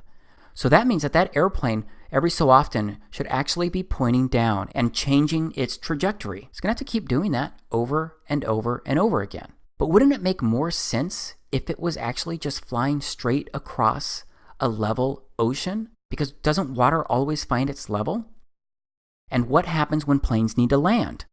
Let's look at another quick mock-up, because keep in mind that the Earth is rotating as airplanes are flying. And so what you got here is the Pacific Ocean in California. You've got your north, east, west, and south. Remember that the Earth rotates eastward, right? It's going to be moving this direction. But let's say we actually put an airstrip on California north to south. And let's say that we had an airplane that was going to land in the direction of north. As the airplane is landing and moving across the Earth, wouldn't the Earth's surface be moving eastward? So wouldn't airplanes have to take into account this movement? Wouldn't that be a challenge for them to land? Of course, I am aware that I guess some people say that we are in an enclosed atmosphere. So the atmosphere itself is moving with the Earth. But I still think about these kind of things, and it doesn't make complete sense. Something else that doesn't make sense when it comes to airplanes flying is a gyroscope. First, how does a gyroscope actually work? And what does it do? And how does it work in planes? Let's take a look at a quick video. This is a gyroscope. It consists of a metal wheel mounted on an axle. The wheel and axle spin freely, secured in a metal frame. This simple device can behave in the most unexpected ways. The components of this simple mechanism are obvious, and it doesn't seem to have any special capabilities. Try to stand it on end and it falls over. Try to suspend it like this and it drops. Apparently it can't defy gravity. But spin the wheel and all that changes. A string provides a simple method to spin the wheel. The first thing I notice about the spinning gyroscope is that it resists attempts to change its position. A resistive force appears when I attempt to tilt or rotate the gyro. Now when I stand it on the tabletop, it stays vertical. The spinning wheel is creating a force that holds the gyroscope upright. When the wheel stops, the force disappears and the gyroscope falls. Incredibly, this force will support the gyroscope like this. It appears to be levitating. A spinning gyroscope will balance on a string. You can even lift the gyroscope with a string looped around one end.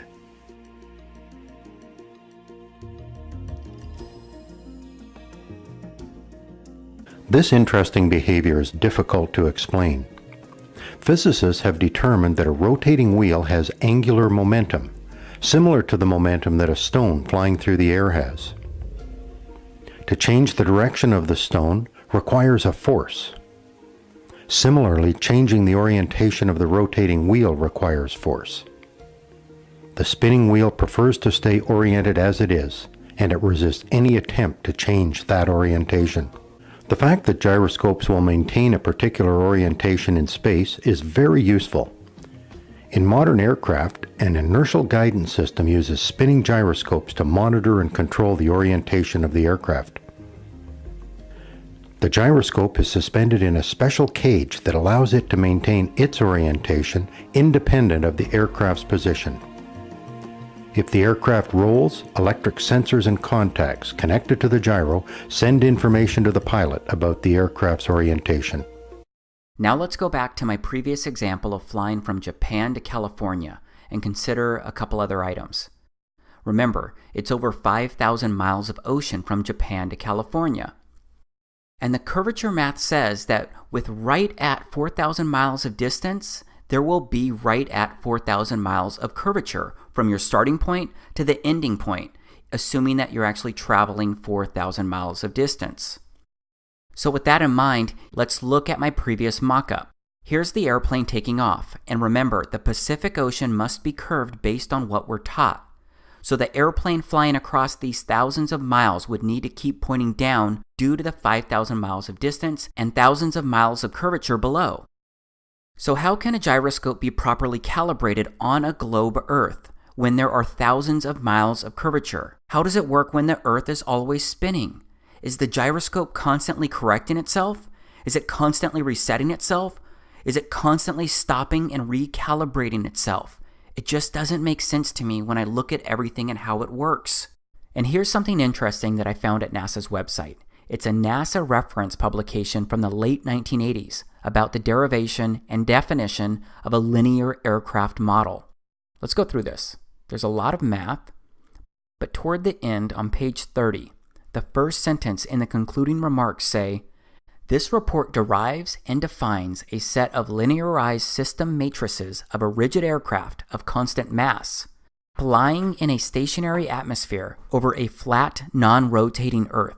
I gotta ask, why would this exist if we're supposed to be on a spinning ball? NASA had already been to the moon several times and explored outer space in many ways by the 1980s. So why would they need documentation talking anything about a stationary atmosphere and a flat, non-rotating Earth? I just don't get it. And of course, I understand that this does not prove anything by itself. There are just so many things out there that when combined, they create a convergence of strangeness that makes your head spin like the Earth is supposed to be spinning. So yeah, all of this stuff is strange because whenever I look out a car, all I see is a flat horizon. And whenever I look out a plane's window, all I see is a flat horizon. Everywhere I look, I see a straight or flat horizon. The Earth appears flat to me based on everything that I can actually observe. And just look at these Bolivian salt flats, which are the world's largest salt flat at over 4,000 square miles. It has an extraordinary flatness, with the average elevation variations within about 3 feet over the entire area.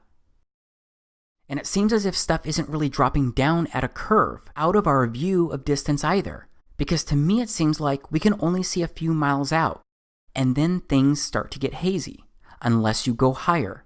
Because when you go higher in altitude, that's when your circle of view increases, and you can see further out.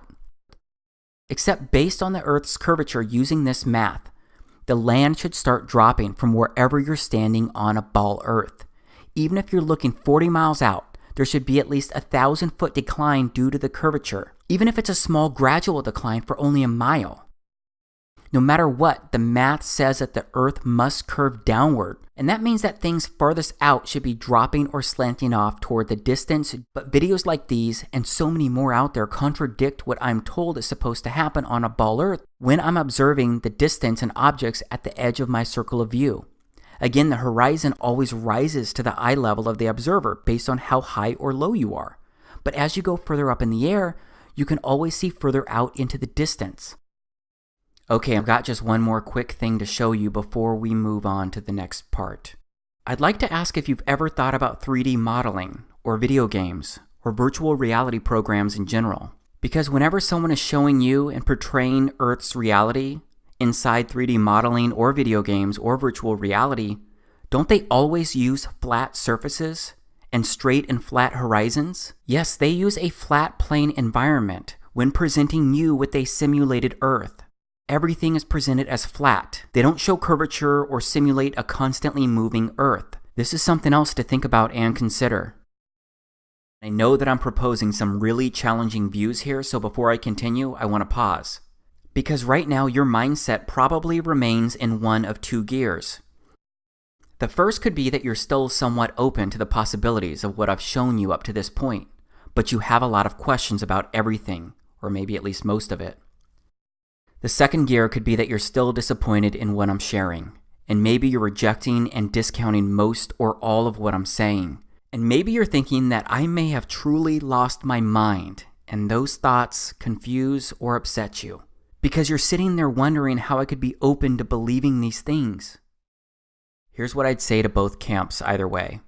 Believe me, I know what I'm sharing here is strange, to say the least. Again, this was not easy for me to consider. That's why I've done my own research into everything that I've shown you so far. That's what led me to research the even stranger things that I'm gonna show next. But no matter what, whether you're questioning everything or open to anything, I have a feeling that you want me to show you what a flat Earth could actually look like and what it would take for it to actually work, right? Well, that's exactly what I'm gonna focus on next. And this next part may end up being the hardest thing for you to consider, process, or accept.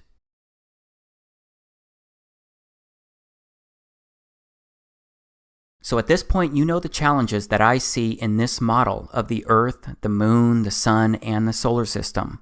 And based on what people can actually observe, and based on my faith in the scriptures, I don't believe that we're flying through space, or that we're just a speck of dust in an ever-expanding universe. And I've offered examples and reasons why I believe so much of what we've been taught just doesn't seem to make complete sense. Except I've challenged you to consider that the Earth could be flat. And because of that, I've promised to show you how a flat Earth could actually work and what it could look like. And I'm going to do that here inside this part. But in order to show you that viewpoint, I need to reveal something else regarding this unique place that we all live. Because this something else is a foundational element for a flat Earth to be possible. And that means that things are going to stay strange. Because I'm going to tell you something that you may find even more out there than a fake moon landing. This may be interpreted as more out there than the Earth being flat. Because here's where I tell you that based on everything I've researched and everything I've discovered so far, and everything that I've been able to observe up until this point, it appears that we are living in a simulation. How do you think will virtual reality tie in the future of transportation, which you are working on? Thank you. Well, maybe we're in a simulation right now. Yeah. Yeah. Yeah, seriously. So following the other speakers, I have a change of pace, a little bit of a fun talk. And what I'm going to try and do is convince you you're a simulation and that physics can prove it. Okay. So instead of a usual uplifting talk, this is a different kind of talk. Okay. So there's one thing you know for certain, that is that you exist as a flesh and blood human being. My goal is to convince you otherwise. Okay. So logic is not going to be enough. You guys are going to be simulation deniers. right? I mean, there's just no way around it. So my actual goal will be to actually create a sliver of doubt in your minds so that you actually think about this and what it might mean. So I know this is a lot to throw at you. I've also got to immediately share that I do not agree with these men in regards to their definitions of a simulation, but it appears that their positions seem to contain some truth. Because based on what I can determine as of now, I believe we are living inside a simulation. But I don't believe humans are inside some simulation being run on some supercomputer. For the record, I believe the God of the Bible created everything around us. But please know that I'm going to do more than just say I believe we're in a simulation. I'm going to actually show you what I believe to be unique visual evidence that supports this claim. Because there are visual wonders everywhere. They're mostly overlooked. But it does seem that this place can show us many things if we just look up and all around.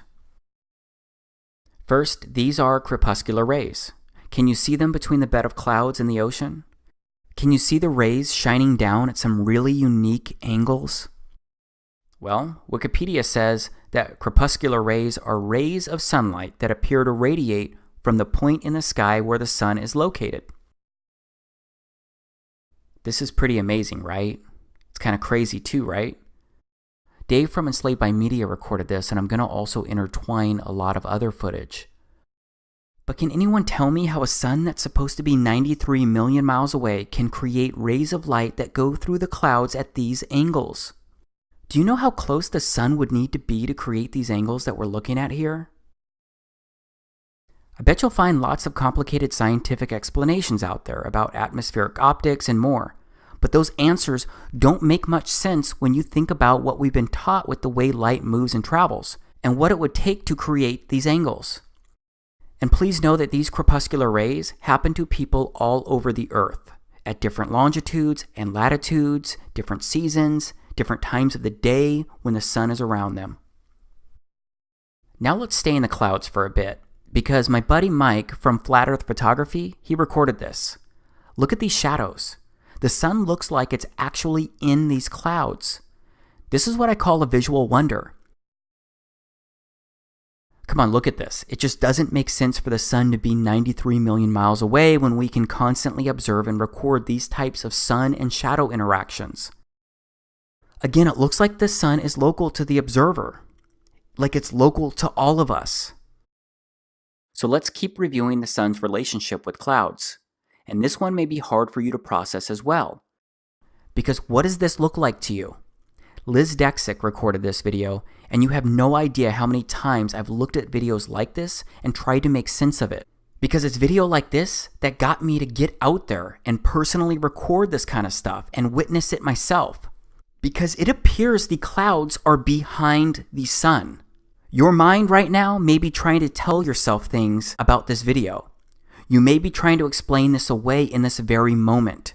Like the clouds are too thin, or the clouds simply aren't coming through on the camera due to the sun being too bright. But just look at this and pretend what I'm saying was possible for just a moment. What does this actually look like to you? Does it look like the clouds are behind the sun? And if you're not sure, let's take another look. Let's see what happens when we add a negative filter and other filters. Do you see the cloud layers? Do you see the depth of the clouds and how the camera processed the sun as in between the clouds, with some in front and some behind in the back? And there are so many videos out there showing this phenomenon. So many people have recorded this from all over the earth. There's more evidence out there if you want to find it. Now I'd like to show you more strangeness that indicates we're living in a simulation. These are the shadows of trees during a solar eclipse. How are these kinds of shadows possible? Would you call these normal? Can you tell me how these shadows work? Again, maybe you'll find some scientific explanation for this out there. But I challenge someone to recreate these types of shadows through trees when an eclipse is not happening.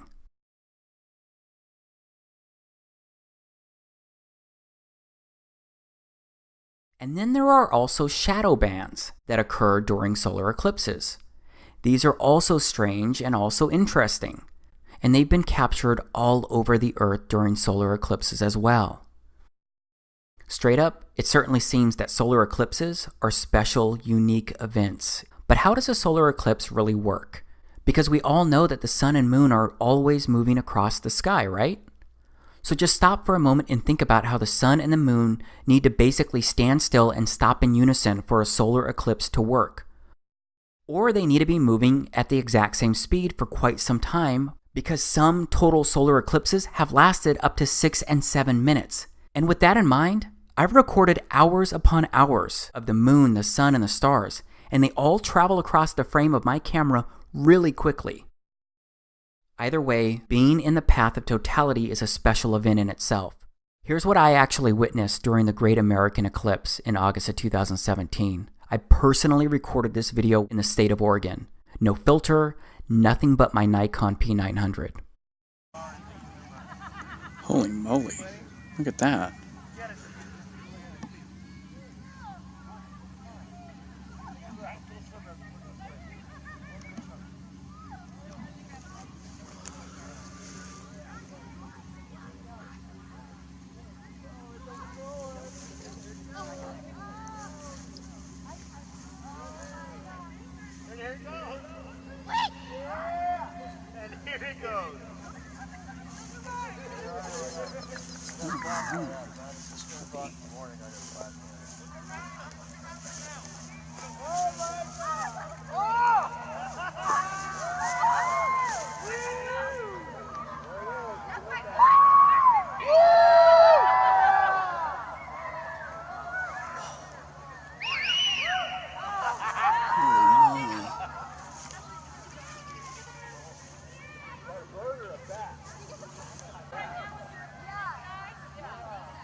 Frogs, bats, birds, crickets, they all thought it was nighttime, and they all started doing their nighttime business. The temperature also dropped and stars came out. This was a really crazy moment, something that's hard to fully explain to somebody else. It's the kind of moment that helped me see we could be living in a simulation. Now let's slow down for a moment to touch on what I mean when I use the word simulation.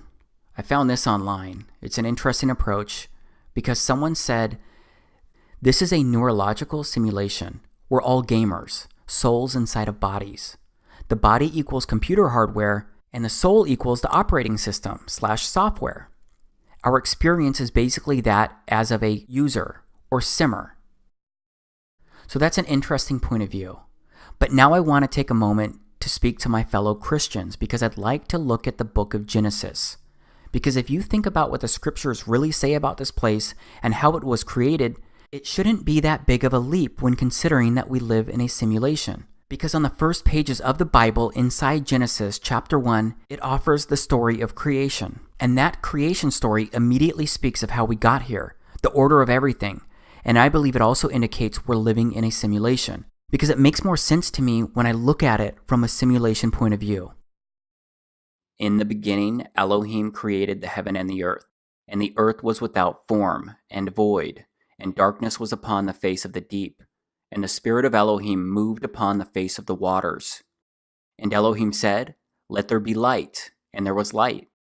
And Elohim saw the light, that it was good, and Elohim divided the light from the darkness. And Elohim called the light day, and the darkness he called night, and the evening and the morning were the first day. Okay, so that's day 1 of creation. It says the God of the Bible created the heaven and the earth. The sun and moon did not exist here on day 1. The sun and moon weren't created and added until the 4th day of creation. So let's go to verse 14 and start reading. And Elohim said, "Let there be lights in the firmament of the heaven to divide the day from the night, and let them be for signs, and for seasons, and for days, and years. And let them be for lights in the firmament of the heaven to give light upon the earth." And it was so. And Elohim made 2 great lights, the greater light to rule the day, and the lesser light to rule the night. He made the stars also. And Elohim set them in the firmament of the heaven to give light upon the earth, and to rule over the day and over the night, and to divide the light from the darkness. And Elohim saw that it was good. And the evening and the morning were the 4th day. Okay, so that's day 4 of the creation story inside Genesis. If you're a Christian and believe the scriptures and believe his word is the truth, then I'm going to ask you to please consider that this clearly states that light and darkness, day and night, evening and morning, were created and existed before the 2 great lights, the sun and the moon. I believe these words are truth. Yes, there are parables and parabolic language inside the scriptures, but based on everything that I know, Genesis chapter 1, this portion is not intended as a parable. It is the Creator's story of the order in which he put everything here inside this place we live and exist. And think about what else was said here inside Genesis. It said that the sun and the moon were both great lights. The greater light is the sun, and the lesser light is the moon. That means the sun's light is not reflecting off the moon. That means the moon is its own standalone light source. The moon is just the lesser light.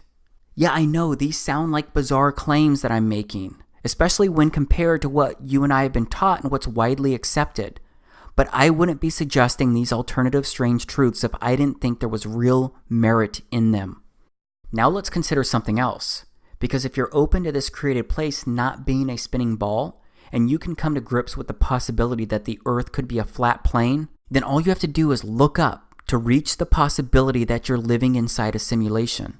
Because when you look up, you will see that the sun on any given day during and near solar noon is always above you personally. But no matter what, the sun is always within your circle of sight during daytime. But it's like that for everyone on Earth. So that means the sun doesn't seem to be a physical object hanging up there. I think it's something else. And I think that something else that I could actually wrap my head around is that the sun is local. So let's be really clear here.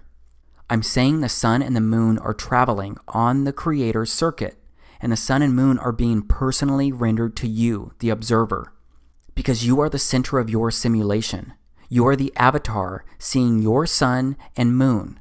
The sun and moon seem to be objects being rendered to each person inside the simulation which we all share and live in. I believe this is why we can all see crepuscular rays. I believe this is why we can all see the sun appearing inside of clouds. I believe this is why we can all see clouds behind the sun. And I believe that this is why we can also see clouds behind the moon. So as of now, I certainly do not think that the sun or the moon are round balls floating in space. And that's why I don't believe the moon is a physical object that we can actually reach by aircraft either. And when it comes to the stars, it seems the stars have been mapped across the entire sky of the Earth, and they cover all of the land that we can travel across inside this simulation, from the North Pole star to the South Pole star.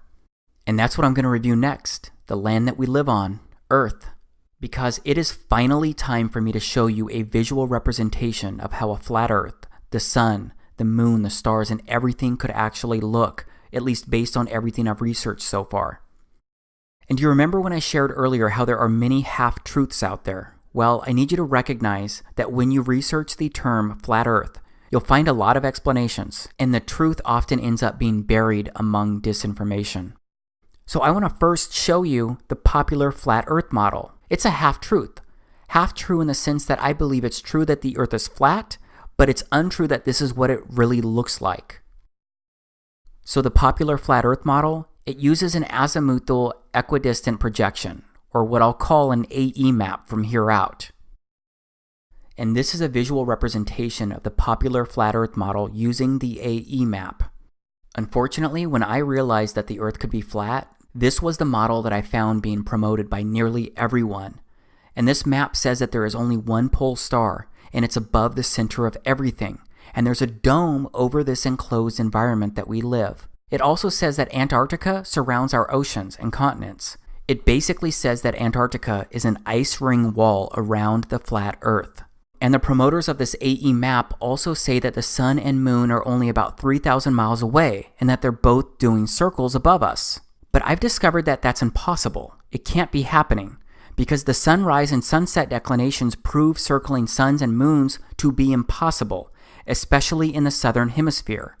Every single person on this Earth who has a compass can verify this model is impossible due to the sunrise and sunsets.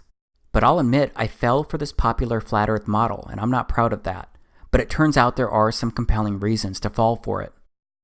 First, most people are looking for answers when they discover that the Earth could be flat, and they often accept the first model presented. So many people don't keep researching, and that means that many people don't test things about this AE map because they assume the person presenting it already did all of that legwork. So those people don't ever confirm simple things like the impossibility of the sunrise and sunset declinations on this AE map.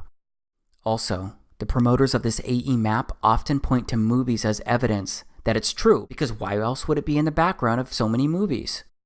They also point out how the United Nations uses this AE map.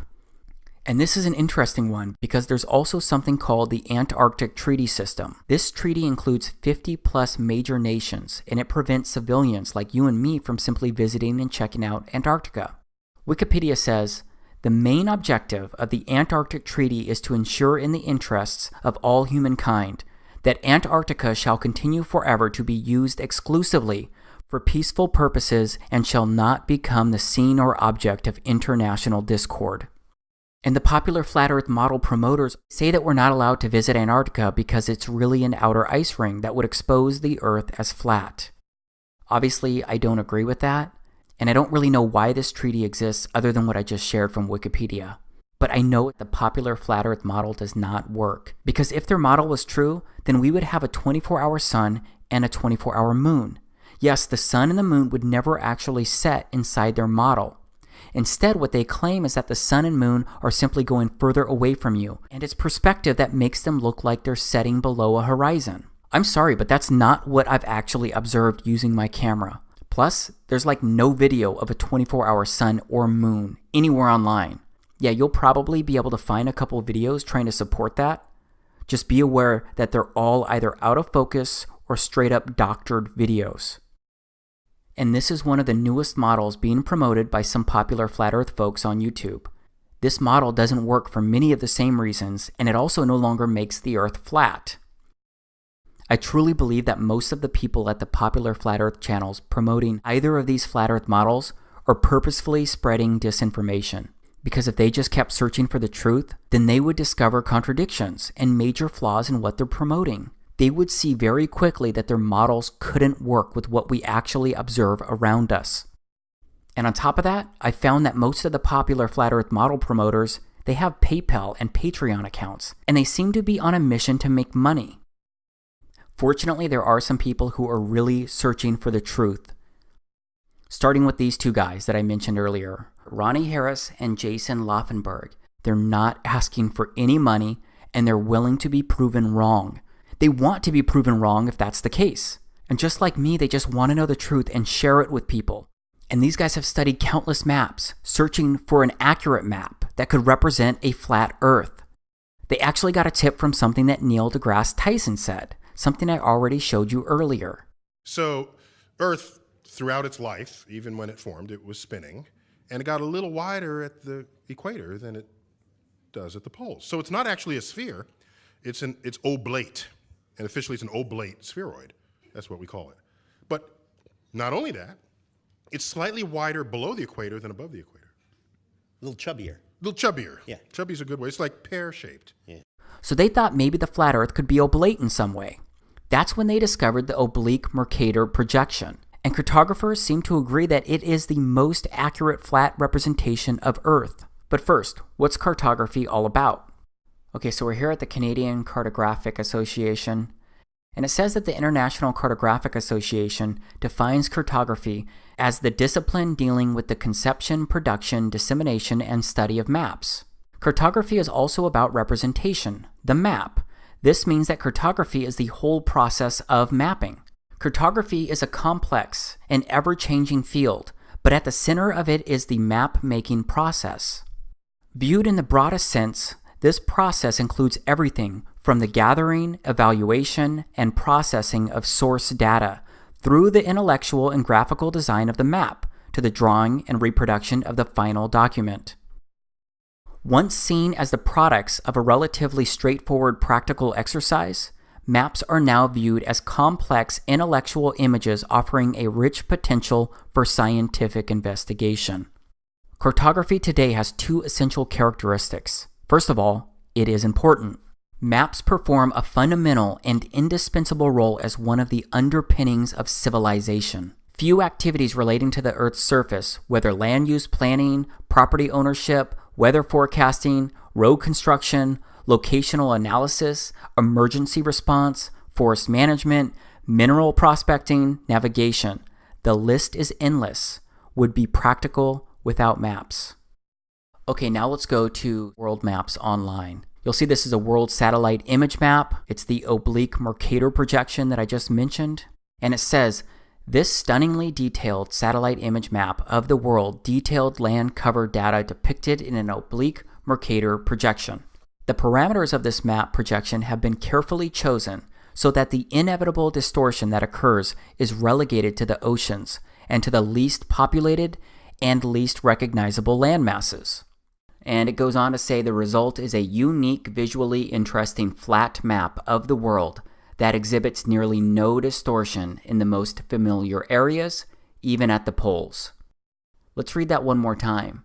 The result is a unique, visually interesting flat map of the world that exhibits nearly no distortion in the most familiar areas, even at the poles. And now I'm going to play some video where Jason and Ronnie, they walk through a flat Earth map and how it could actually work. When you look at this map, what looks different to me is Alaska and this part of Russia up here. Yeah, Russia too is crazy big over Yeah, there. this island over here just seems, whoa, crazy. Yeah, it's huge. And yeah, this string of islands. So we are told by this map manufacturer that what they've done with this map is everything they can to make the land masses the absolute most accurate size and all these things wise, and that if there's distortions that they've pushed that out to the water. Just a quick thing about maps. If you were on a globe, if you lived on a sphere, it is true that there would be no flat two-dimensional map that would be accurate of the world. But if you're not on a globe and you're actually on a flat plane, that means that there is a flat map that is the true accurate map of the world. And so That's what I was looking for. But the criteria that I was looking for was a flat two-dimensional map that when you wrapped it onto a sphere, like in a 3D modeling program, like Blender, like we've been using, that it would look like it was a globe. Because when you look at the angles of the sunrise and the sunset in the northern hemisphere and the southern hemisphere, when you study those and you realize what's going on, it appears by looking at those angles that we would be on a globe, strictly by looking at the angles. Yeah. Even though that we don't see curvature anywhere. Okay. So I was looking for a different kind of map, a flat map, but one that when it wraps up on a globe appears like it's a sphere. And that's what this map is. When you import this into a program like Blender and wrap it onto a sphere, you end up with something that looks just like the globe. These curved lines, the way they wrap out when you unwrap this in a 3D modeling program, these are the lines of latitude. They wrap around and connect and touch each other. It looks like a globe. This is that mesh work. I was talking about how when I was wrapping a map, an actual map, a flat two-dimensional map onto spheres in Blender, how the way I was taught, you put the camera view in a certain position, and you got a different grid work than this. It was just a rectangular grid work, but I forgot to adjust the angle, and when I went to do the UV unwrap, it created this mesh work, and you can see that it's got these 3 points. Now, this is really a rectangle here, because if you look at these edges, they fill in the gaps on the other side, and this right here fills in the gap on this side. Even with the mesh laid out like this, you can see here how it wraps up like a globe. And the distortions here, we've got this blue area here, blue area here. Those are right here. So this becomes the international date line on either side right here. So if you were to travel across this, that would be a change of a day like we're familiar with on a globe. That's this right back here. And you can also see that just by snapping this meshwork on, that what it does is here in Blender, it's perfect grid work. It comes together at like a true north here. Here's your vertical axes. But if you look to the side here, you can see that when you wrap this map up here, it tips it over so that the North Pole here sits at like a 23.5 degree tilt to a vertical north here. So that to me is the reason why they tell us that we're at a 23.5 degree tilt, because of the way it wraps up like that. We're showing you this map. In order for this map to work, it has to be a simulation. We're not talking about the physical reality that we've all been taught when we're showing you this map, because it's easy to debunk if you're still thinking in the terms of a physical reality. It's this edge along here that is really posing a huge problem for people when you're thinking about simulation, because we can't imagine really what happens here. I try to, but as far as what makes sense, like you're in Hawaii. So a flight from Hawaii to Japan, when you're flying like this and you cross this edge, in a simulation, it appears that you just come out back across over here and you finish your flight. The thing that happens is when you cross this line, you change days. So as soon as you go across that line, everybody over here thinks it's the next day. And if you go across the line back the other direction, everybody over here thinks it's the day before. So that we've got the edge around here. Until we observe it better, we don't exactly know. But if you're looking at these lines here, the lines of longitude, as we're familiar with, that wrap into the North Pole, This would be a magnetic line. So if you're in Hawaii and you're following the magnetic north, according to this map, what would happen is you'd be going like this between these lines.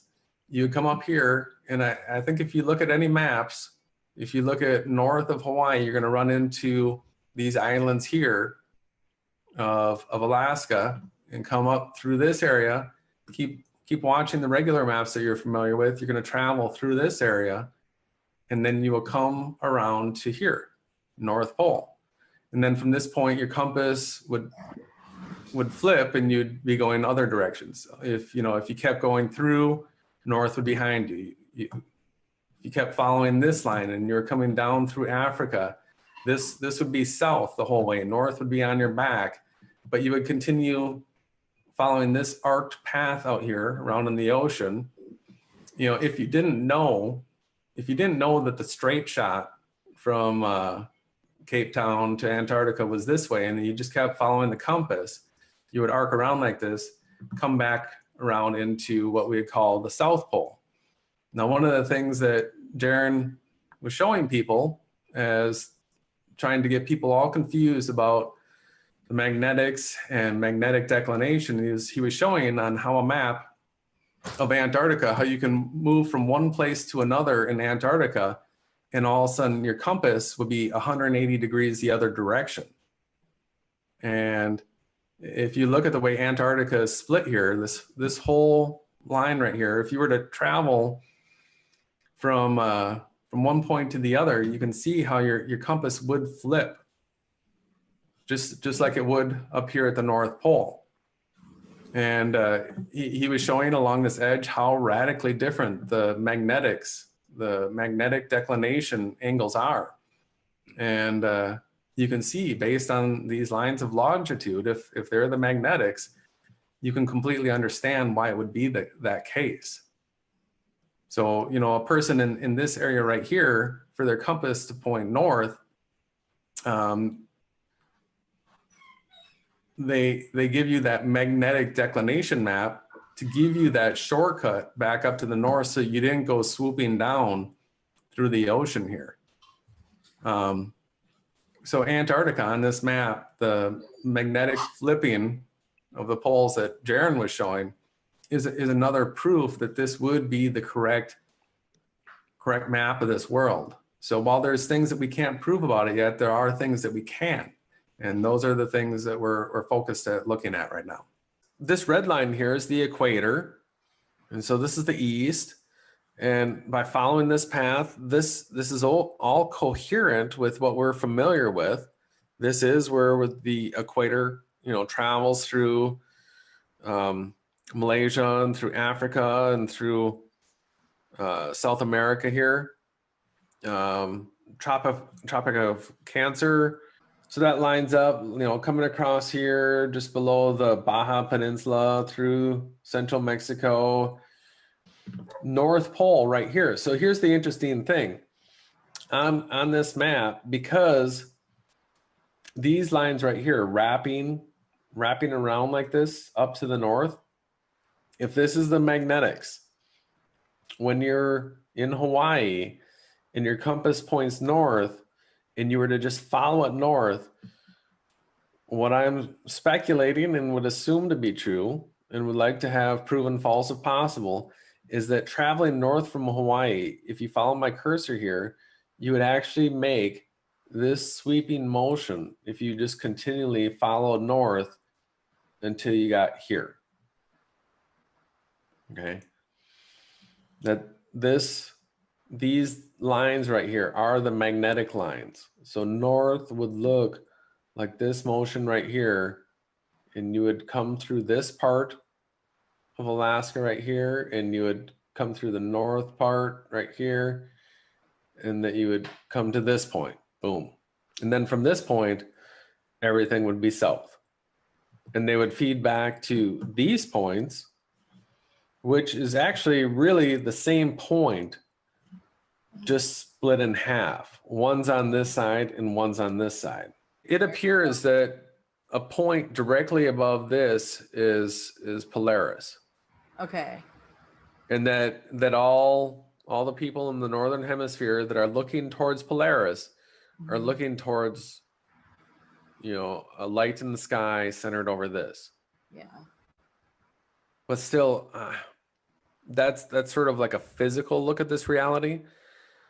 I'm now really convinced that it's a simulation. So sometimes you get caught talking in like physical reality terms, like, because what we're seeing with the sunrise and the sunset is so close, like 3 to 4 miles. This is a simulation. So sometimes it's boggling. Yeah, it is boggling. This is the international date line right here, this edge. So what happens when you cross the international date line? You change your clock ahead a day or back a day, depending on which way you're going, right? So you cross that line, and then you just keep on trucking, and then you end up there. So it's the day separator in the simulation. And everywhere on this map, the sun rises and sets due east to due west. And Jason Awake Souls has done an amazing job out there recording this with his compass, and just stellar work. So I guess what we'd like to show now is, so the stars, if this, we're looking from the north here, I think, can you see? So basically from the north, it takes a second for them to kick in here. Yeah, I can see him moving. So yeah, there we go. Looking south from the north, the stars spin clockwise from anywhere on the map, right? Now when we're looking north from the south, which way do you think the stars are going to go, Jay? Counterclockwise. Counterclockwise. Okay. So it doesn't matter where you are, right? I think everyone can see this is south, this is north, right? East and west. I just want to make it really clear. And there's a celestial axis that goes through here and an equator that goes through here, making a cross. So there's 4 sections to this flat realm. There's 4 corners. It's all biblical. And if you're looking to the east from anywhere on this map, you will see the stars rising, coming 90 degrees above you at their midpoint meridian. Always from anywhere on this map, you'll see them rising from the equator, from the east, and then west, they set. Everything sets to the west, returns to heaven and gains its glory, and then rises and hastens back to where it started and does it again. And that is Enoch that you were quoting, correct? More ad lib. But that's what he wrote and gave an account and said to tell everyone, all generations of the earth. And it was actually written, it was for a generation in the future. Yes, this is a lot to take in and try to process. But again, if we're living inside a simulation, then everything you just watched could actually work. Because what about the miracles performed by Yahushua, the Christ? Don't his miracles make more sense if you approach them as if he performed them inside a simulation? Like the walking on water, or like the transformation of water into wine, or like the miracle of the 5 loaves and 2 fish. And what about miracles in general, like the ones you've heard about or experienced around you personally? Like a person being strong enough to lift a vehicle off of someone else? Or what about someone surviving a skydiving accident without even a broken bone? Or what about cancer going away from one test to the next? There are so many things that happen that just can't be explained away based on the rules that we've been taught. Because what we're looking at right now are actually dewdrops. It's water, recorded in somebody's backyard. These look a lot like the stars in the sky that I've personally recorded. And what about the clouds? Science says that clouds are a large collection of tiny droplets of water, or ice crystals. They also say clouds are a mixture of gas, liquids, and solids. But I've sat in a lot of window seats on a lot of airplanes, and those planes have flown through countless clouds. But my plane's window never really got soaked unless it was raining. So do clouds really house tiny droplets of water or ice crystals and then release them when it's just simply time to rain? And another question is, what about lightning? What is it? What causes it? Science says that it happens whenever heavier, negatively charged particles sink to the bottom of clouds. And when the positive and negative charges grow large enough, a giant spark, called lightning, occurs between the two charges within those clouds. And what about the northern and southern lights? Science says they're polar lights, a natural phenomenon found in both the northern and southern hemispheres. Science says that they're created when charged particles from the sun strike atoms in Earth's atmosphere. And that causes electrons in the atoms to move to a higher energy state. And when the electrons drop back to a lower energy state, they release a photon, light. This process is what's supposed to create the beautiful aurora or northern and southern lights. But I gotta ask, has mankind really figured all of this out, all the way down to an alleged particle, electron, atom, and photon level? And what about airplanes that leave strange cloud-like trails? What about these trails that linger and transform into clouds that resemble spider webs? And what about trails being left where no plane seems to be present? Because I personally recorded this video the day before the solar eclipse in August of 2017. I was looking at this cool rainbow perfectly encircling the sun. And when I started to record the trail and look for the airplane, I couldn't see one. I couldn't see the plane that was leaving this trail. And I did not edit or remove an airplane from this video. I wouldn't know where to start with something like that. But this trail is moving pretty fast across the sky. That's why my video is moving so much, and it's hard for me to stay in focus or actually get ahead of the trail itself. And my camera was on a tripod while I was recording this, but there is no plane that I can find.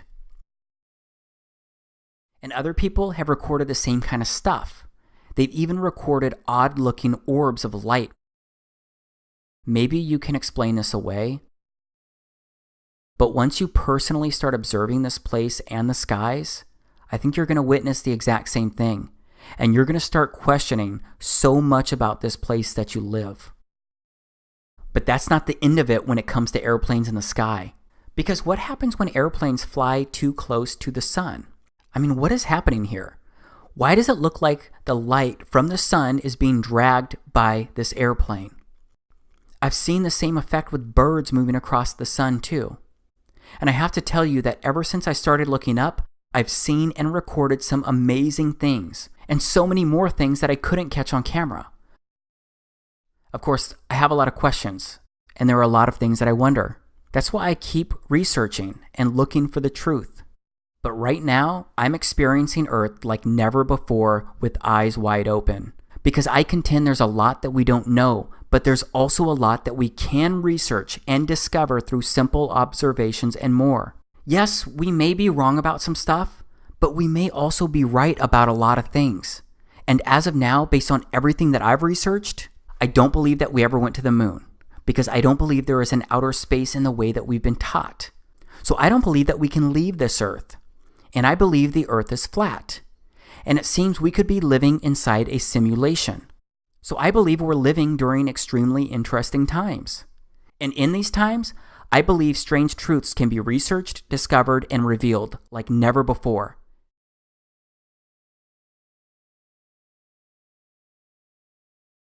So I have shared a lot in a relatively short amount of time. And I'm asserting that it's all based on the true story. Right now, though, I'm just praying that I've at least offered something that can open doors to new possibilities inside your life. Because maybe there's more to what we've been told about this realm. Of course, I remain fully aware that what I've shared can close people's minds too. So I know that some people won't believe any of this, or they'll refuse to consider the potential in these things, because maybe they think what I've shared sounds too strange to be true. But I believe I've shared strangeness that has a better chance at being truth than the popular options. But maybe you have more questions regardless of what I present as strange truth, or regardless of what you believe so far. 2 immediate questions are probably how and why. How could they cover all of this up? How could they fool everyone? Of course, I do not have all of the answers, but I'll take a run at these questions. My first reaction is that they haven't covered it all up. They haven't fooled everyone. It just seems that most people aren't questioning much of anything these days. A lot of people don't even look up at the sky anymore because most people have a lot going on. They're just trying to make sure that their kids finish their homework at night. They're just trying to lose a few pounds. They're just trying to keep the bills paid. They're just trying to scrape together enough money for the holidays. Maybe even take a fun vacation once a year. They are tired. They are busy. They're overwhelmed. Believe me, I know. But despite that, it does seem like more people are starting to look around. More people are starting to notice things. And it seems that people are starting to wake up to maybe, just maybe, everything does not add up. Another question would be, how could so many people be involved with this kind of deception without someone exposing these strange truths? This is a harder one to answer, but again, I'll take a run at it, because I often wonder the exact same thing. How could some of the people involved not go public or become whistleblowers? Well, it turns out that there are people claiming they're coming forward. These people often claim to have worked somewhere inside a special agency or a division, and these people state they're sharing secret information. If you look into it, you will find people who claim some astonishing things about the sky and earth and more. And some of those people become well-known figures inside that conspiracy theory circle. But then some people die surrounding strange circumstances after coming forward, and some people just disappear after coming forward. I'm just not sure, so I'm often left wondering what really happened. So above all, I've got to research this place with people that I trust, while leaning on my own senses and my own instincts and my own logic and my own reason. And then I've got to make the choice of what I believe to be truth. But again, I've got to heavily rely on what I can actually experience, feel, and observe, because I can no longer strictly rely on what other people claim to be truth. I can no longer subscribe to viewpoints about life here on Earth just because someone I know or don't know says it's true. Just like you shouldn't simply believe everything I'm offering here. You need to do some work. You need to seek the answers to your own questions so you can confirm or deny the validity of these strange truths. Doesn't that seem logical? All right, now let's move into another big question, the why. Because if this is true, why would people hide this? Why would they lie? This one's a lot easier for me to try and answer, because think about it. If Earth was a spinning ball, then that means that it all started with the Big Bang, which simply put is a scientific theory stating that the universe began with a singularity, and then space-time expanded. And then from that Big Bang moment, everything evolved, transformed, and changed over billions of years, eventually leading to life, which began with single-cell organisms. And those single-cell organisms evolved, transformed, and changed, and they eventually became sophisticated life forms like you and me. It just took billions of years for humans to become the one-of-a-kind specimens that we are today.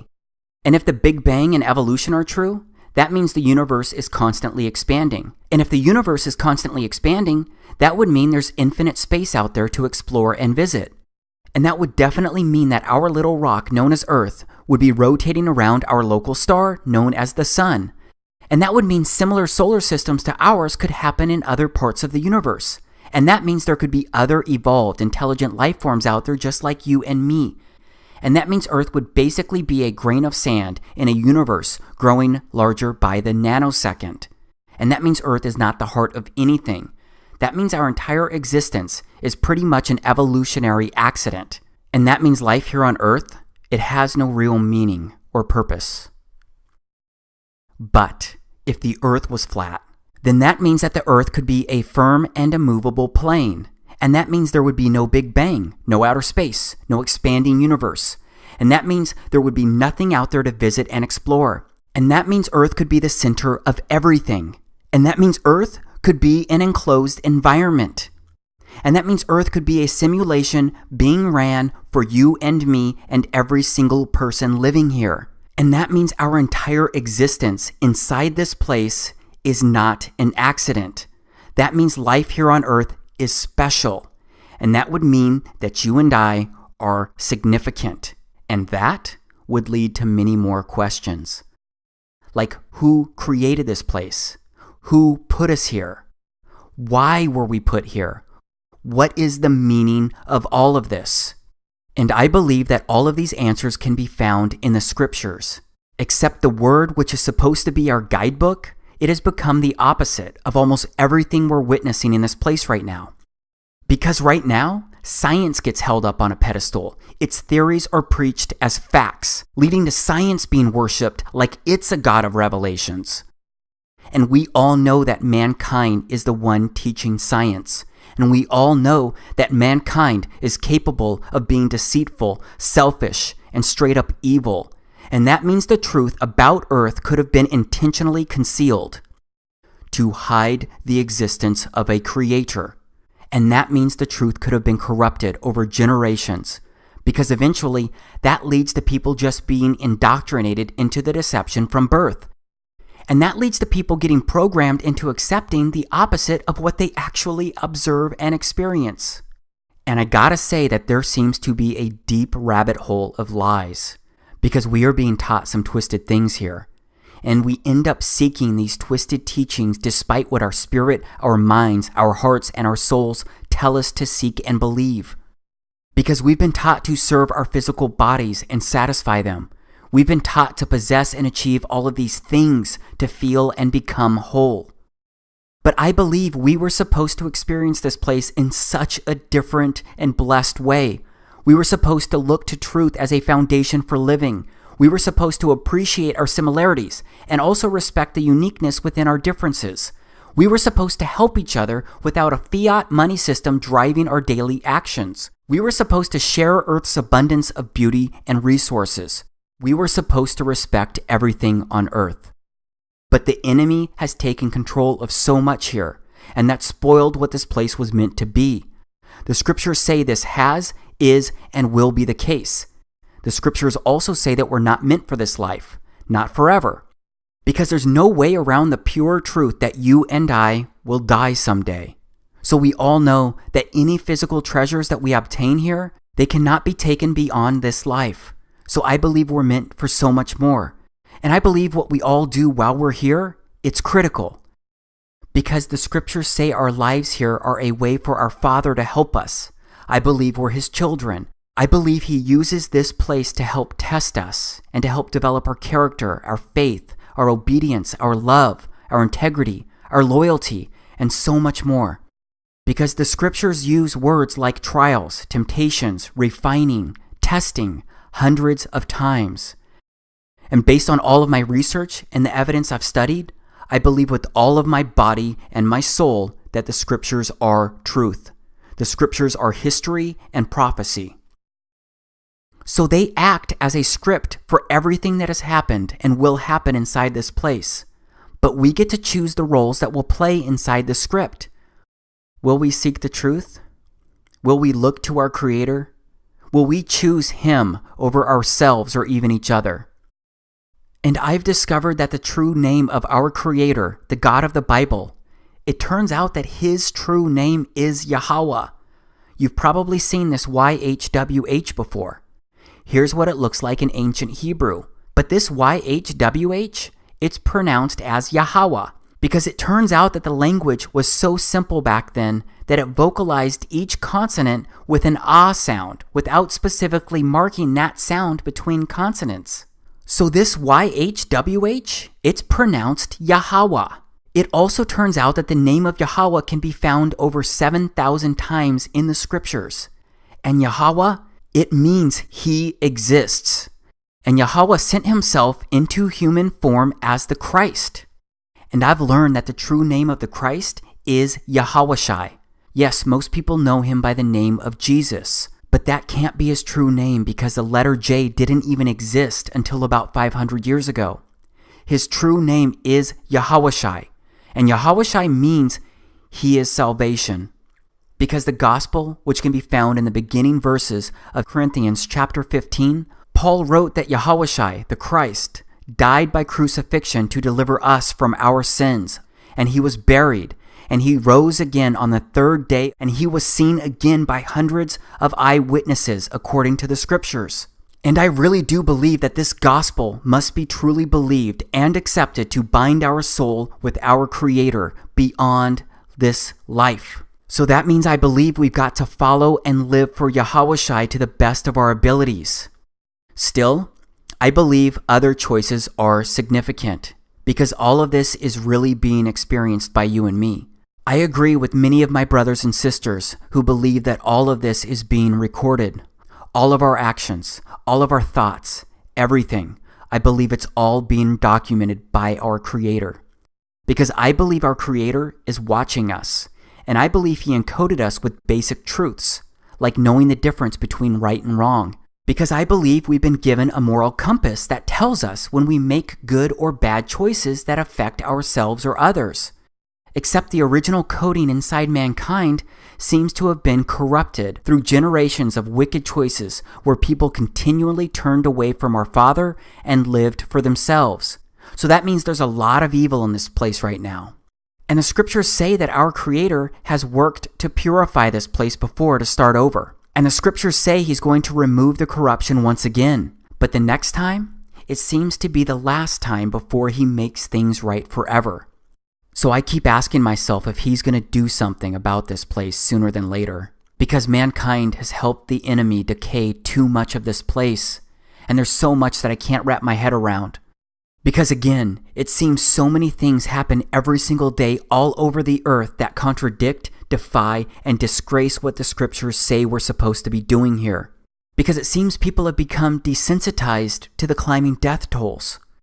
And it seems that everyone's being told to suddenly forget what it took for us to still be here. And it seems that people who can't help themselves are lost for the most part. And it seems that people are being ordered to accept things that they can't comprehend. And it seems that people of faith have been divided into sectors of Christianity to separate us from our common salvation. And it seems that people are okay with an elite group growing richer every day on the backs of debt slaves. And it seems that people have accepted things being spread and consumed without the true intentions of curing or healing. And it seems that people are just crying out for help because of how monstrous humans are treating each other. It just seems that so many things are backwards from what they are supposed to be. So yeah, when I look around, I wonder if Yahweh is going to do something about all of this. I wonder if the time is coming for Him to fix His creation once and for all. I wonder if He's already trying to warn us. I wonder if He's trying to wake us up. Because there are a lot of strange events impacting the earth. People continue to be affected, displaced, and hurt surrounding these events. There are just so many strange things happening in so many places. So this broken world leads many Christians to believe that these are the last days. And many Christians believe the pre-tribulation rapture of the church could occur within our lifetime. Of course, many generations have believed this. I don't know if the church could be raptured in weeks, years, or decades, but I do believe it's possible in my lifetime. I pray it happens. But many Christians refuse to consider this possibility, except many people 2,000 years ago didn't believe they were living at the time of the Christ, or that it was possible for the Christ to be walking the earth during their lifetime. And many Christians living today don't understand how those people from 2,000 years ago could have been so blind. I find that interesting because so many of those same Christians living today, they don't seem to be very open to the church being raptured in their lifetime. And they don't seem to think it's possible that Yahushua could return to once again reign during their generation. But put aside the talk of last days. The truth is that any day could be our last day due to any unexpected event or accident. Yes, that sounds cliche, but it's truth. And that's why I believe we must embrace our common salvation. And I believe Yahweh's begging all of us to look to Him. He wants to say that He knew us before meeting face to face at the time of our death. So straight up, I really want to help serve Him. Because I believe every strange truth that I've shared here can serve as a gateway for people to come to the truth about a Creator. And I believe that path leads to the truth about Yahushua, our Savior. That is why I'm touching on this again right now. Just in case you weren't aware, historical scholars, Christian and non-Christian, generally agree that Yahushua lived at the time the scriptures say he lived. And those scholars also agree he was crucified and buried. What they don't agree on is whether he truly rose from the dead and if the eyewitness testimony can be trusted and if he was really the son of the Creator. But there is general agreement that he lived, he was crucified, and he was buried. So that means Yahushua was either Yahweh in human form or he was a complete nutcase. Because if he was not really the son of Yahweh, then he was just some lunatic, insane guy who proclaimed to be our Savior. I'm sorry, but he can't have made those claims and still be a good person spreading a moral message. It's all or none here. So that's why I believe that this video may be the most important thing that I've ever done. Because if these strange truths are right, then this stuff could wake up people and help them move mountains of deception. These strange truths could reveal that we were created and that Yahweh put us here for a reason. Imagine if everyone learned that knowledge. Imagine if everyone knew that when they died, they'd have to literally meet their Maker. Do you think that people would make different life choices with that knowledge? Do you think that people would treat themselves, others, and everything on earth better? So what do you do next if you're open to this being the truth? Maybe you'll watch this video again to determine what you want to research first. Maybe you'll observe the celestial bodies. Maybe you'll test for curvature across the earth. Maybe you'll record and look for clouds behind the sun. Maybe you'll open a Bible and read it for the first time, or maybe the first time in a long time. Maybe you'll call upon the name of Yahushua to be saved right now. And then maybe you'll ask him to lead you to the next step. No matter what, I challenge you to observe your surroundings. Look up, look around, challenge what you've been taught. Research what doesn't make sense, because I think you'll be surprised at what you find. But maybe you'll have a different take on what I've shared here. Maybe we could talk about those differences. Maybe we could talk about the other strange things that didn't make it into this video. Maybe we could work together and unite to change this place into something better, because maybe we're capable of doing anything that we can imagine. And maybe you'll be open to sharing the strange truth. Maybe you'll sit down with your significant other and show them this video.